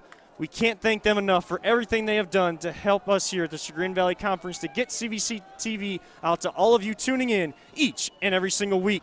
So Bolin into this kickoff here, and again, it's a little bit of a pooch kick, and lucky there because they are putting some of their speedsters in those up-men positions, seeing that Wycliffe is pooching it down the field to kind of give them decent field position, but slipping on the turf going down. And, of course, in high school football and college football, as soon as you hit the turf, whether you're touched or not, you're automatically down. This Vikings team needs to step it up right now because I'm telling you, once again, they are behind the 8 ball. I mean, the fact that you were up 10-0, feeling so good about yourself going into that half, and now the lead is gone. I mean, it is mind-boggling if you are that team. So Stevens with a little bubble screen out on the left sideline there, the far sideline, and good yardage there on first down. So a good opening play to this drive here, their second possession of this second half. And if you're Coach Armini there on the LaBrae sideline, what are you telling those kids in these huddles right now? Don't lose focus. Don't lose focus because right now it looks like they sort of are. You need to let them know, hey, you went into this half, 10 up. You are now down by 11. You need to step it up right here. And that ball gets tipped, but I think it was able to be caught there, and it is for a first down out near midfield, just shy of midfield. Stevens connecting there. I believe that was Dunbar. Is actually Sean Miller with his first catch of the game out to the 48-yard line. So 2 plays there, and they get a first down. Looks like they're gonna try to go through the air there and change things up. You mentioned it, Paulus. You were up 10-0, but it was hard-earned 10 points in that first half, and just like that, 6.5 minutes in, you're down 11. Yeah, it's got to be deflating if you're on that Vikings staff right now. But you're getting some good yardage right now. I mean, I understand that you are currently down by 11, but you can move this ball on this Wickliffe team right now, and all you got to do is focus in on the score and then try and get a defensive stand, and then you're right back in this game. And their workhorse back, Devin Carter, able to run that one inside Wickliffe territory, a gain of 5 down to the 47. Tackled there by Mario Seferati from Wickliffe. But like you said, they are gaining some good yardage here, and they're now in 2+ territory on Wycliffe's side of the field. Some early motion there by Carter, and a good throw out here. And they're just trying to get these little crossing routes, these little bubble screens, these wide receivers, and just shy of a first down. It looks like it'll be shy by a yard, and they need to get to the 41-yard line. Ball will be spotted at the, actually, they need to get to the 42. Ball spotted at the 43. 3rd and 1. 3:40 left in the third quarter. Wickliffe leading LaBrae 21-10 in this playoff matchup, this regional quarterfinal here in Division 6, Region 21. And Stevens will call his own number again, as he has done on most of these 3rd and short scenarios. And he does have the 1 touchdown for them as well from a yard out. And he's able to get 2 yards when he needs 1, and chains move again. Yeah, and Stevens has been playing, unbelievable so far tonight. For him right now, they just need to focus in on completing a couple of short little passes. Maybe you'll be able to get some yak yards after that. But right now, it's just about the pitch and catch right now. You just need to keep on getting completions and move down the field. Stevens with some motion from his wide receiver Trayvon Drake there, and he will hand this one off to Carter. And 3 hard-earned yards there on first down inside the 40. Ball spotted at the 38-yard line. 2nd and 7 for LaBrae coming up. The way that LaBrae's offense works, it is quintessential to stop the Wickliffe rushing attack. They just eat up so much time, and they just try and, devour your defense. But it's unfortunate whenever Wickliffe can score so quickly. It sort of counteracts it. Play action fake here from Stevens, and able to connect to Dunbar again, and pushed out of bounds right around that 30-yard line. And it will be spotted at the 31-yard line, just shy of the 30. But that is enough for a first down. And they will move those chains again, gain of 7. And Dunbar just has a knack to find those sticks as a wide receiver. Which is, that's what you love. You love to have that guy on your team. But, if you're going up against him, you absolutely hate him. So it's a give or take. It depends on which team you're rooting for. So Vikings huddle up. They have their play call. Kind of a little bit of a different take than – 2 different takes on the game of football here. The Vikings will do the traditional huddle. Wycliffe will, they just look at the sideline, kind of that new style offense where you get to the line, you try to draw sides with that quick clap, that quick hard count, and then you kind of get that play call, get the signals from your coach as well. They come out here and they remain in the shotgun formation. Carter will be on Stevens' left hip. He'll have 1 wide receiver out to the near side, but this one will go to Carter, and he's able to make a couple guys miss, and a good run there inside the 25 at the 21 or 22-yard line. Looks like they had marked that one back as a 3rd and 1. Missed on getting that first down before, but Carter does the work there and gets more than enough. And those chains do move this time, and they will be 1st and 10 just outside of red zone territory at the Blue Devil 22-yard line. I think the Vikings, they're going for the slow and steady wins the race sort of mentality whenever Wickliffe is looking to be the hare and just outrun everyone. And Stevens trying to get around the edge. He had success in the first half, but Wickliffe has been doing a lot better job of filtering defenders to the ball.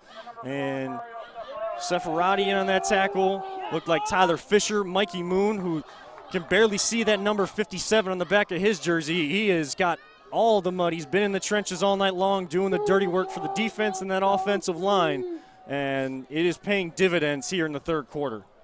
Yeah, absolutely, and they are. Both of these teams are extremely tough, and you love to see that coming from these playoff teams.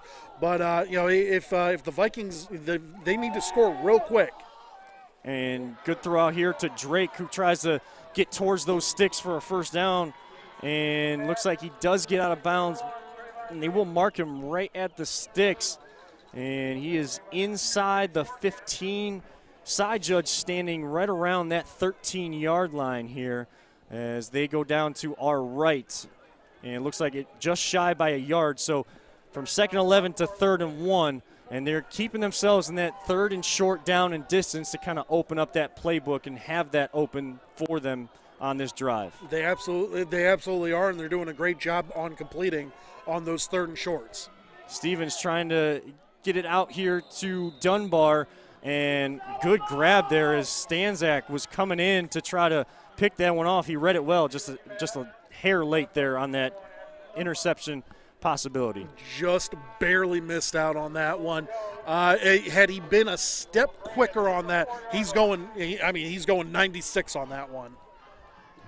So the Vikings are set up here, kind of a calming drive for them, being able to take a deep breath, take that shot from the Blue Devils, and they have put another great drive together here, led by their quarterback, Aiden Stevens, and they are 1st and goal at the 4-yard line.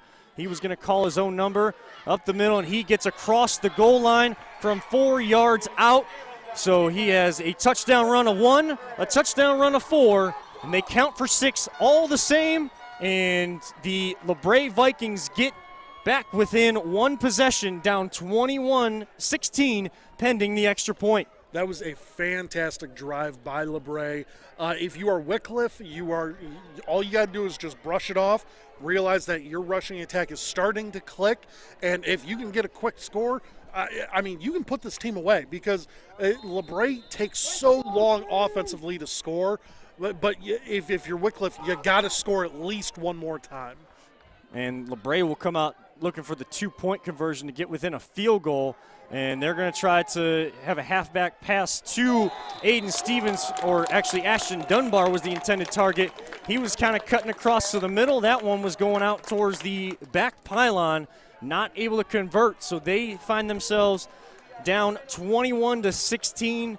But I think the calming factor there is they took off almost 5 minutes off this 3rd quarter clock. When we had 6.5 with 3 touchdowns, it took 5 minutes to get 1. Kind of a calming drive, a deep breath available to the Vikings on that drive, and give that defense a break, really. Yeah, no, it absolutely does give the defense a break there for the Vikings. However, LaBrae, they need to realize that there's only 12 and a half minutes left in this game. If they don't end up finding out how to stop this Wickliffe rushing attack again, they are going to be out of luck and out of a win for this game. So with Wickliffe leading 21-16, and with this next possession, you got to think we talked about the opening possession of this half being crucial because they had found themselves down 2 scores and trailing for the first time at halftime all season long. Now you're leading, but only by 1 score, or only 5 points here. Another defining drive, not a game defining, but one of the biggest drives, 2nd biggest drive for Wickliffe all game. So Jacob McCartney will tee this one up at the 40-yard line.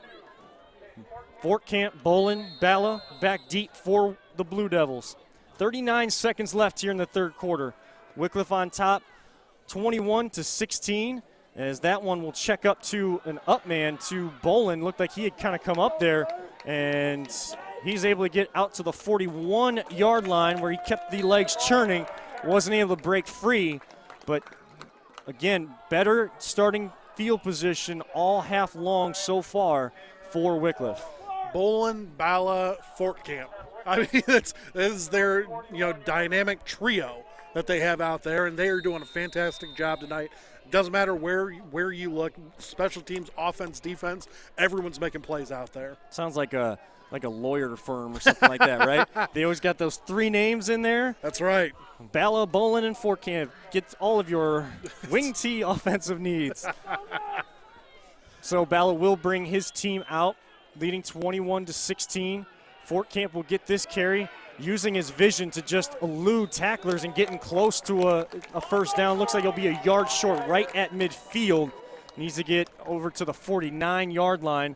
But with that clock ticking down, looks like Wickliffe will line up, but Porcello brings them over to the 4th quarter, and they will just switch that ball, basically just switch sides as they're right at midfield, and the Wickliffe crowd gives their team a standing ovation as they come over to get their third quarter break instructions.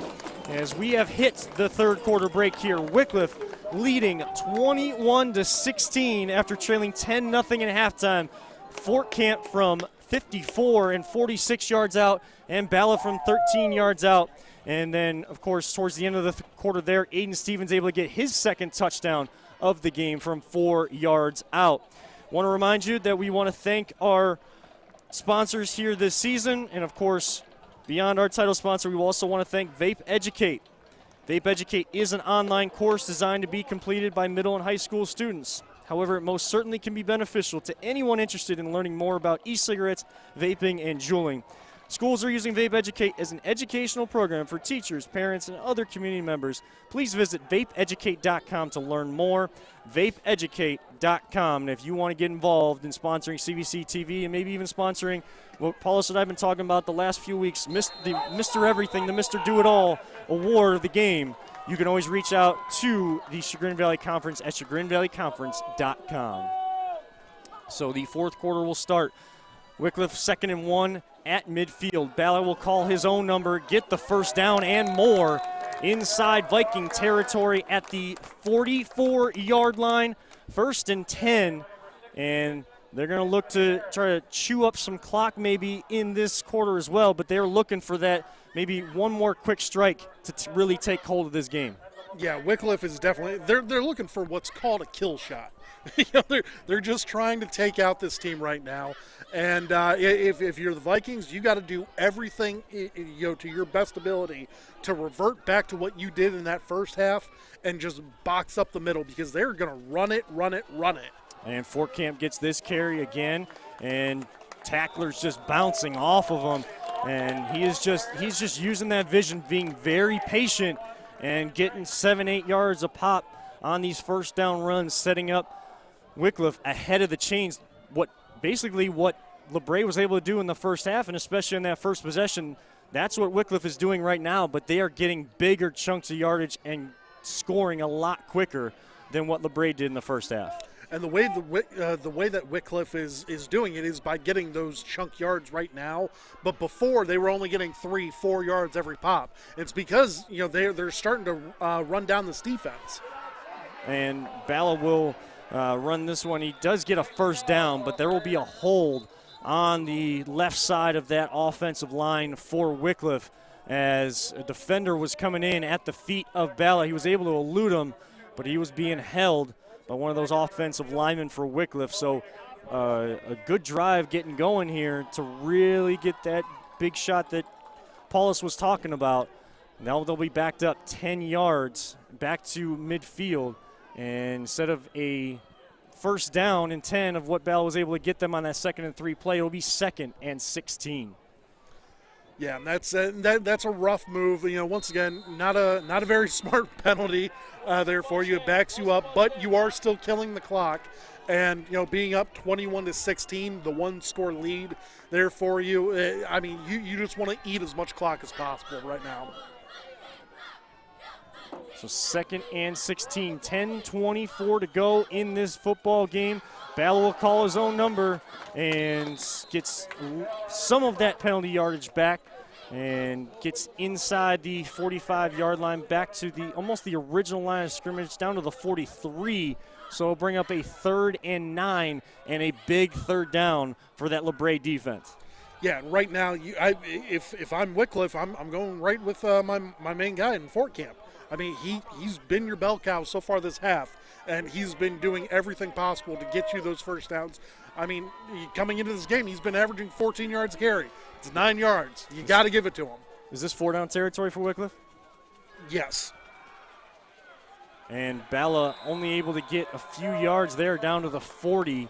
And I believe it is. I believe it is 4-down territory because once again, you just scored so quickly. Coming into this half, you feel like you still got that momentum in you. You can get this first down as long as you pick out the perfect play. And let me tell you, it has to be a run. So looks like they may punt this one away as Bowling will go back into his typical punt formation. Actually, so. I think maybe Porcello was thinking if they could get maybe 5 yards on that play. They were only able to get 3, and 4th down and 6. Kind of putting – Wycliffe will talk about this one in a timeout, so they'll talk about this a little bit more. But the decision there, at least early on from what we saw, you wonder 4th and 6, especially at the 40-yard line, you give the ball right back to the Vikings if you're not able to convert in good field position after they were just able to go down and score on you. Yeah, and that's, that's where you got to look at it. I mean, you got to pick your poison basically. Mm-hmm. Do you want to punt it to them and give them the opportunity to, it's a one-score game. Do you want to give them the opportunity to go 90 yards down the field? We've seen them do it. Or do you want to try and end this right now, get this first down, and try and get a touchdown to put it out to a lead to where, it's almost an insurmountable lead at that point in time. So it looks like they will stay with the call there. And you said it, Paulus, it's a fine line. It's those tough decisions you have to make, especially as a coach. And in these big games, trying to help lead these young student athletes into a successful position there. But just seems like Porcello is thinking that's, trying to get them caught off guard, and they're trying to fake this one. And looks like some illegal motion there. Yep. If you're going to try and go for it on 4th down, why don't you give it to your offense that has been making all the moves so far this half? That boggles my mind a little bit right there, that play call. So Wycliffe was getting into motion to try to – look like they were going to fake that punt or try to go for it on 4th down. But Bolin had called for that snap as the motion was still kind of working its way into position. So he will go back to his 39-yard line and punt this one away. And that one goes high up into the air, kind of gets lost in the lights a little bit as LaBrae will tell their returners to get away. And a good punt, again, inside the 20. So he's punted 2 inside the 20 when he's needed to. Right at the 15-yard line is where Wycliffe will down it. 8:40 to go in the 4th quarter. Wycliffe on top 21-16. And we saw a big momentum shift as soon as this second half got going. Things have slowed a little bit, and we've seen LaBrae be able to put together a well-managed drive based on the clock and going a long distance, and that's what they're looking for, just like their opening possession. They're looking for that right now. This is LaBrae's dream right here. Just a nice, easy, great pass. Great pass, great catch. It's one of those moments for LaBrae that they are looking at it. You just gave us 8 minutes. You gave us the rest of the game. We can just run right down the field, take our time, use up all the 25-second game clocks, and be down in scoring position with a minute left. And at that point in time, you're racing against the clock if you're Wickliffe. Stevens able to connect with Drake there, and Drake coming back to help out his quarterback on that one. Ball was a little bit free underneath those in the arms there, but never hit the turf. Could see it still underneath that arm, and a good grab there for 10 yards and a first down. And he's looking to throw again across the middle, and he's got a man wide open, and they have flags coming in at the end on that hit as well. Landon Kaiser, the senior wide receiver for LaBrae, taking the hit, making a play out to the 45-yard line, and we'll see what the call is here, but it did look like maybe a late hit there or some sort of blow to the head. We'll see. Some flags came in from the front and behind that play. Yeah, that was I believe that was a late hit, and they're going to move them 15. They're going to move them up 15 yards, and that is a killer if you're the Wickliffe defense. That is something that you could not have happen to you right there, because once again, this Vikings team, they're just going to try and ease as much clock as possible and put Wickliffe behind the 8 ball. We know this Wickliffe team can score quick, but do you really want to put yourself in that position? Absolutely not. Someone we haven't talked about and haven't been able to talk about yet on defense is the offensive line has done a good job on him. Zach Estevez, who came in with 23 tackles for loss for Wycliffe's defense, is, again, shooting through the gap from his linebacker spot. Fort Camp only allowing for a short gain. down to the 35-yard line, a gain of 4 as this possession, they had marked that ball after the penalty at the Wickliffe 39, so 2nd and 6, 7:25 on a ticking fourth quarter clock. Division 6 regional semifinal spot, round of 16 spot on the line for both of these teams.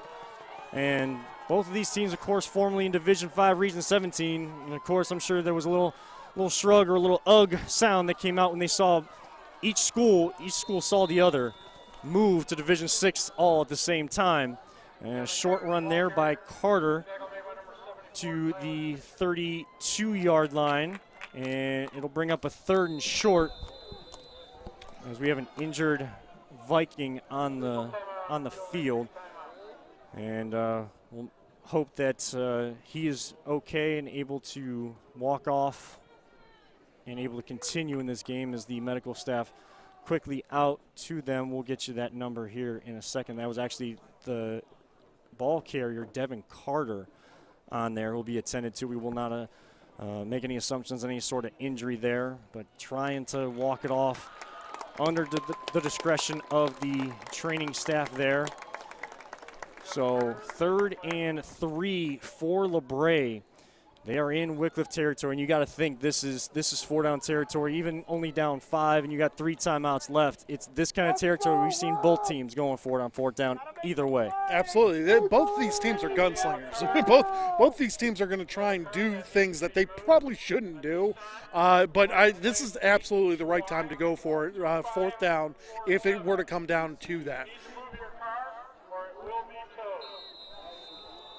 Looks like someone's getting towed.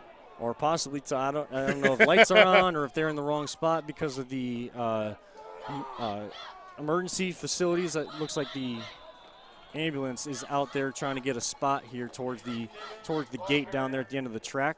And LaBrae able to get a 1st down. Meanwhile, in this game, and they're getting this drive together, and they're in no hurry. They're making sure that they huddle up. They get the signal from Stevens. And just trying to keep that Wickliffe offense off the field and take the lead here on this drive. As of right now, Wycliffe's defense, they've been doing a solid job, but, this Vikings team's just trying to eat it up. And pitch play there for Stevens. Wycliffe coming up with the big hit, getting in on that tackle. Fort Camp in on there, Seferati in on that, Mikey Moon in on that as well. But a good gain on 1st down. Gain about 4. It'll bring up 2nd and 6 from the 22-yard line. If the Vikings do score, if you're Wickliffe, you hope you have at least 3 minutes. And that's what they're shooting for right now. High snap. Stevens able to corral it. Maybe a couple guys miss. And he's bouncing off of tacklers trying to get outside. And he gets the 1st down inside the 15-yard line, just shy of the 10, but down at the 11-yard line. 1st and 10 Vikings. They can get a 1st down before a touchdown on this drive, down at the 1-yard line. 5:35 left, and they're just chewing clock, and we're seeing kind of almost a carbon copy of that opening drive by LaBrae. Yeah, 100%. This offense has really found its groove again here in the 4th quarter, and they're doing a great job. Stevens just taking it himself and gets stacked up after a short gain of 2, maybe a gain of 1 to the 10-yard line, and they actually had spied that ball back at the 12. So they just kind of stopped forward momentum on that previous play, and he does get just shy of the 10-yard line, gain of 1.5 yards. They do mark it as a 2nd and 8. Yes, 2nd and 8 on the 10-yard line, 4 minutes and 45 seconds left. The way that this offense is going, they're probably going to score here within the next minute and a half if it were to come down to that. Stevens will get the snap again. He's looking end zone, trying to throw. Had a man open and just missed him. As kind of looked like he's stopping that route short there. Number 27, who's been able to connect with a couple times in this second half. It was Dunbar in the first half, but Sean Miller has kind of been a go-to target there across the middle. But I think he thought that there was a safety that was going to come over and try and lay a pop on him. That was not the case, but I think he thought that there was a second safety, playing like a cover 2 zone in the back end of that defense. So 4:31 left in this ball game. 21-16. Wickliffe on top of LaBrae. 3rd and 8 for LaBrae at the Wickliffe 10-yard line. Stevens looking for someone open, just throws it to the end zone, and that one may be picked if he was able to get his feet in bounds. They give him the interception. What a job there. Looks like Bala running the route again. He had a chance in the first half where he ran the route better than the receiver, and he does it again. And getting the feet down, that is toe drag swag on that interception. Nate Burleson would be proud of that. What a fantastic game this has been. There's still 4 minutes and 20 seconds left. Wickliffe's going to get the ball at the 20 or the 25-yard line there for him. And just an overall great, fantastic game that we've seen so far tonight. As one of the Wycliffe Blue Devils had kind of gone down on the sideline. LaBrae doing a good job to kind of assist him there, but he's able to get up before the training staff even need to get over to him. He's just walking over, already talking to his coach, and don't want to assume on any sort of injury there, but able to do a great job just getting back in the ball game, playing tough for his team. If you are Wycliffe right now, you need to focus on holding on to this ball. A turnover will kill your chances. I'm sure Coach Porcello and these running backs for Wycliffe, even their quarterback, any sort of run, it's 2 arms around that football the rest of the way. LaBrae with 3 timeouts, so they can stop this clock still. Plenty of time left. Fort Camp just lowering the boom and gets out across the 40-yard line, and he gets up, hiked up as well.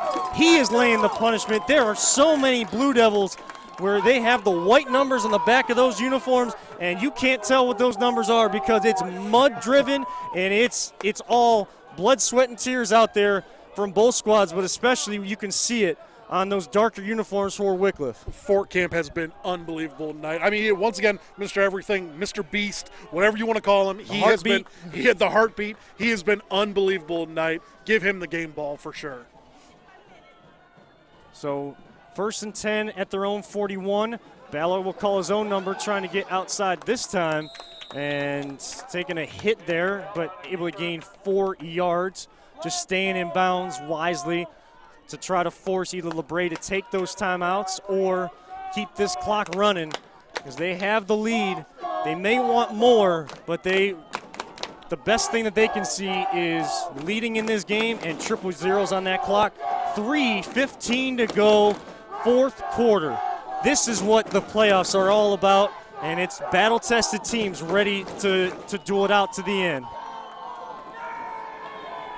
Fort Camp on that carry. And the handoff from Bala, he gets out to midfield. It'll be a yard shy of a 1st down. And surprisingly, maybe not. Paulus, I'll ask you, if you're the coaching staff for LaBrae, should you be thinking about taking some timeouts, especially here as you've got them in a 3rd and 1 situation? You're saving your timeouts until, if they were to get a 1st down, then you start taking your timeouts at that point in time, because you need to start saving your clock then. It's a smart move there for them. They need to try and put something together right here and stop them on 3rd down. As Aiden Stevens. He was close. He was close. Yep. Stevens, the quarterback, playing defensive back there. And Wycliffe will call a timeout using most of the play clock there. Stevens almost jumping off sides there, trying to make a play for his team. And while we have a few moments left here in this game, we want to remind you and thank our title sponsor, the Ohio Center for Oral, Facial, and Implant Surgery. Their practice diagnoses and treats facial pain and injuries, and also offers a full range of dental implants and bone grafting procedures. Look no further than the Ohio Center for Oral, Facial, and Implant Surgery for all your oral surgery and cosmetic surgery needs. Please visit their website, as always, at www.ohsurgery.com. That's www.ohsurgery.com. 2:20 left on the clock to our left. in this Division 6 Region 21 quarterfinal for a spot in the regional semis. Wickliffe, of course, getting to host a playoff game for the first time ever last week. This is the second one in their program history. They have gone to a regional final in the past, all the way back in 1999 against Upper Sandusky. But right now, they're just trying to beat LaBrae for the first time in the playoffs. LaBrae looking to get this football back, only down 5. Kevin Arnold alongside Nick Paulus for the final 2:20. Handoff will go to Fort Camp, and he just charges his way for a first down. Chains will move, clock will stop briefly, 2:16 left, and Paulus, you got to think this is where the Vikings are going to start taking some timeouts. This is where they should start taking their timeouts. I'm surprised that they didn't call a timeout after that initial call of the first down, because they're now down to 2 minutes, and boy, do they need a stop right here for the Vikings. We've seen some great crowds throughout the year on CVC TV, and this is right up there with one of them. Absolutely. This crowd is into it on this side, and you look across the LaBrae sideline, we said a bunch of fans and a bunch of signs over there supporting their student athletes as well. Fort Camp, again, just lowering the boom, laying the hits, laying the wood as the runner, and just picking up chunks of yardage at a time, and he gets close to the 40-yard line. Good gain there on first down. It'll bring up, looks like a 2nd and 3 out of this timeout. LaBrae does take their first time out of this half. They have 2 remaining. Wickliffe with only 1. Wickliffe only needs 4 yards to end this game. 4 yards will end the game. You move on to the next round. Let's see if they can get it on this play. And if you're on the other sideline right now, what are you telling? Coach Armini is looking at his guys right now on defense. What are you telling them to try to get this stop? Yeah, they got a good gain on first down, but they still got to get 3 more. How do you stop them on these next 2 plays? You give everything that you have. You blitz everybody. Yeah, I mean, it's hell or high water right now. You need to stop them up front and get those timeouts going. Force a turnover if you can. You got to start ripping at this ball as much as possible, because your offense does take a while to score. And we've seen them, have a good passing attack, but it's short to intermediate routes. If you want any chance to come back in this game, you have to get a turnover right now. So Bella and Fort Camp in that pistol formation. 2nd and 3 from the Viking 41-yard line. I don't know. You need to have everyone on the line right now. All 11 people on the line for that defense. As they start to cheat some guys up, Fort Camp will get this carry, and he breaks through. He gets the 4 yards and more that Paulus just talked about. 1:29 left. The clock stops. But that could just about do it here, and LaBrae will take another timeout. They'll only be able to stop this clock 1 more time, and you see it time and time again. The Chase Fort Camp, Mason Balla, Isaiah Bolin, but tonight it's been a lot of Fort Camp. Balla been able to get in on the act, and those guys up front, this second half, that senior offensive line, we haven't talked enough about them here tonight. But that senior offensive line for Wickliffe has taken to the coaching. They're experienced. They know what it takes. They were only down 10. Even though they haven't trailed this season, they knew what it took to get this game back in their favor. It's unbelievable. And they did it. I mean, this is night and day difference between the first half to the second half. I mean, this team looked dead in the water in the first half. I'm completely honest with you. And the emotion that they came out of that, within the first 6 minutes of this half, I mean, just dominant. And then the entire way through, they've kept their emotion up high. They never kept their heads down. They always looked forward. But both these teams have played fantastic tonight. Your heart goes out to the Vikings. Because right now, it's a foregone conclusion. There's 1:24 left, and it's just a foregone conclusion. If you're Wickliffe, how thrilled are you? I mean, it's unbelievable. You have done such a fantastic job this second half, and you just hope that it carries over to your next opponent next week. And it's one of those resilient wins that you kind of need. Wycliffe really hasn't been tested yet this year, at least on the scoreboard. They've been tested in how teams have tried to combat that wing T offense, of course, and they've been resilient to that all year long. They've been able to score over 40 points. They won't get to that tonight, but didn't need it. A different level of resiliency, especially at the playoff level. Paul, just speak to that. How important can this kind of performance be when you haven't had that test scoreboard-wise and you are able to come out on top in that situation? If you want to win a championship, this is how it's done. You don't win championships the easy way. You're going to have tough games. And I'm telling you right now, this has probably been Wycliffe's toughest opponent as of yet. I mean, hands down, there's been no doubt. I mean, we've seen Wickliffe run for 300, 400 yards, in a game before. That hasn't happened tonight. I mean, they've gotten some rushing yards this second half, but I'm telling you right now, this has been a fantastic game. I mean, the Vikings, they should hold their heads up high. They played a great game, but Wycliffe, you are moving on to this next round, and man, it's going to be sweet for you. So Fort Camp will Ballard will keep this one, and he's able to stay in bounds. That clock will start to tick. And we are at 1:10 to go, but it is going to be a third and medium, probably a 3rd and 4 here. And there's no timeouts for LaBrae. They can't stop this clock, and they will look to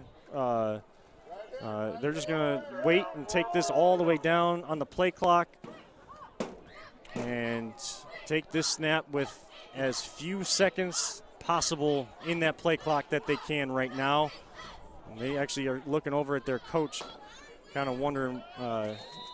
Coach Porcello will actually take a timeout. So we'll just take one deep breath here. It looks like there's only going to be a need for one more snap for the Blue Devils. Boy, what a game that we saw. These are the games that we've been kind of having here this year. We've had some really good games on CVC TV, and to have this kind of playoff performance, this kind of playoff element, again, it's the resiliency. And both squads, you have to commend both squads, both coaching staffs. The film work that LaBrae put in and the attention to detail that they put in on film work for some of those plays. We saw those delayed draws to Fort Camp when we covered them at Independence. In the first half, LaBrae was all on it. And those halftime adjustments by Coach Porcello and whatever he said resonated with these student athletes. They play for him. They play for this coaching staff. And they are excited. Hugs going all around. But, of course, any of the seniors for LaBrae, they do have 5 over there. They are going to be a force to be reckoned with that junior class of 14 juniors that have been so big for them all year long, aren't they? Absolutely. And once again, congrats to Wycliffe. They have played fantastic all night.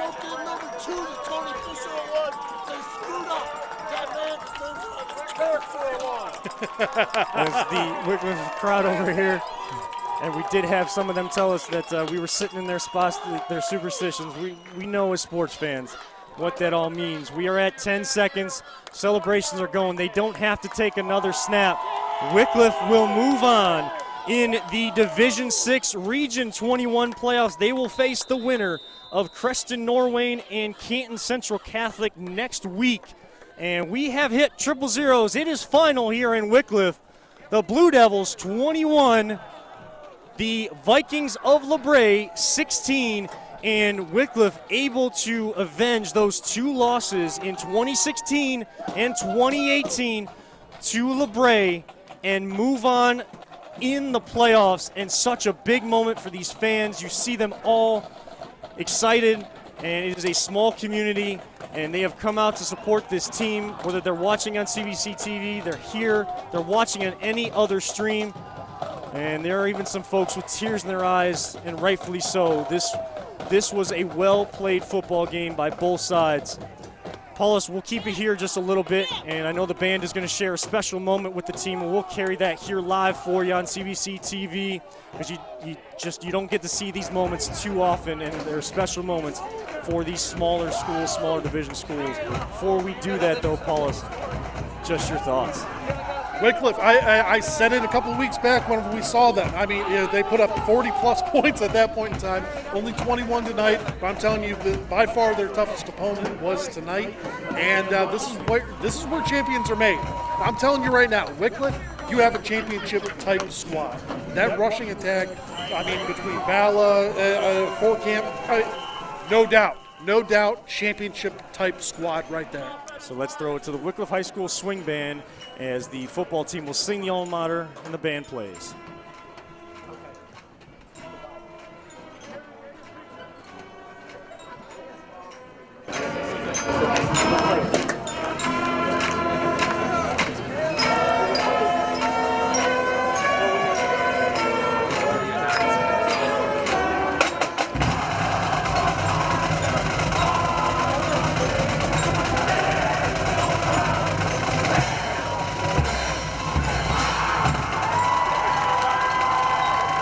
Such a special moment there, and again, it is the thrills of victory across the field, of course. Coach Meany and the great Vikings team having their final conversation, post-game conversation of the season. And you feel for those kids. We as athletes know what they're going through to have, especially as seniors, to have it be your last game. Even if you have other sports to play or other activities throughout the year, when it's the last game of the season that you're in, it is one of the toughest moments, and we truly empathize with those kids. We know the ebbs and flows of that. But here in Wycliffe, it is a 21-16 win for the Blue Devils. I know we kind of got cut off a little bit there, Paul, so I'll just kind of give you the final word here as we close out of this tremendous playoff game we saw here tonight. Once again, Wickliffe, you have a championship squad. Congrats to you. But you still have a lot to do. You still got a lot more to prove. That once again, that offensive line, that rushing attack, your defense showed up. There's a lot of really good things about this team, but you got to keep going with it. And if you're the Vikings, it is unfortunate because you played your heart out, especially that first half. I mean, you were up 10-0. To see you go down 21, within the 6 minutes. That's all it was. It was a gap of 6 minutes that really ended up your season at that point in time. But you got to hold your head up high, because I'm telling you right now, once again, this Wickliffe staff and players, they're championship level, and there is no reason to feel bad if you are a Vikings player, fan, parent. I mean, congrats to your season. You guys did fantastic. But congrats to Wickliffe, and I mean, it's unbelievable. And I mean, you talked about that 21 points that they scored in 6.5 minutes in the third quarter there to take the 11-point lead. LaBrae is not alone with a lot of teams that have faced that kind of blitz, that kind of outburst of points from Wickliffe this season. They did not bow down. They did not falter to that run. They kept their composure, and that for a young group, for a junior group, this is just going to make them even more battle tested. And I'm telling you right now, anybody else in Division 6, I wouldn't want to face LaBrae Vikings next season. That is for sure. But it is the Wycliffe Blue Devils and this senior class that gets the win here tonight. And I've avoided saying it a couple times this year. Don't know if we'll get to cover another Wycliffe game. It was a true honor to share this with you here tonight, Paulus. As you know, being from Wycliffe, being an alumni of this school, I take this job very seriously, as you know, and everyone out there knows. I'm here to do a professional broadcast to showcase these great student athletes on both sides. But I would be remiss if I didn't just take a second to just say, as a proud alumni, what all these fans in the stands were feeling. What a moment this is for this squad. They are not done, but that's what this school is all about. That's what these small schools, both LaBrae and Wycliffe, are all about. These resilient moments and building great programs, even if the numbers aren't there for you. And I can't tell you how proud I am of both LaBrae and Wycliffe here tonight for a great game that we got to cover. And congrats to you, brother. I mean, I know you bleed Wickliffe. I mean, I try not to have it come through the mic, that's for sure. Of course. But no, congrats to you and congrats to your squad.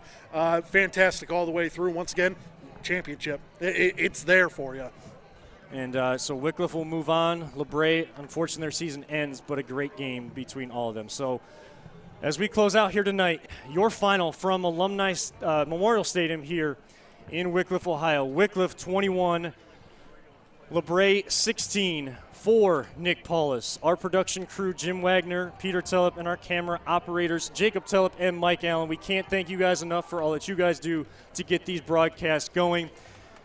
I am Kevin Arnold signing off for tonight. I hope all of you out there tuning in have a wonderful evening. We will see you next time here on CVC TV, presented by the Ohio Center for Oral, Facial, and Implant Surgery.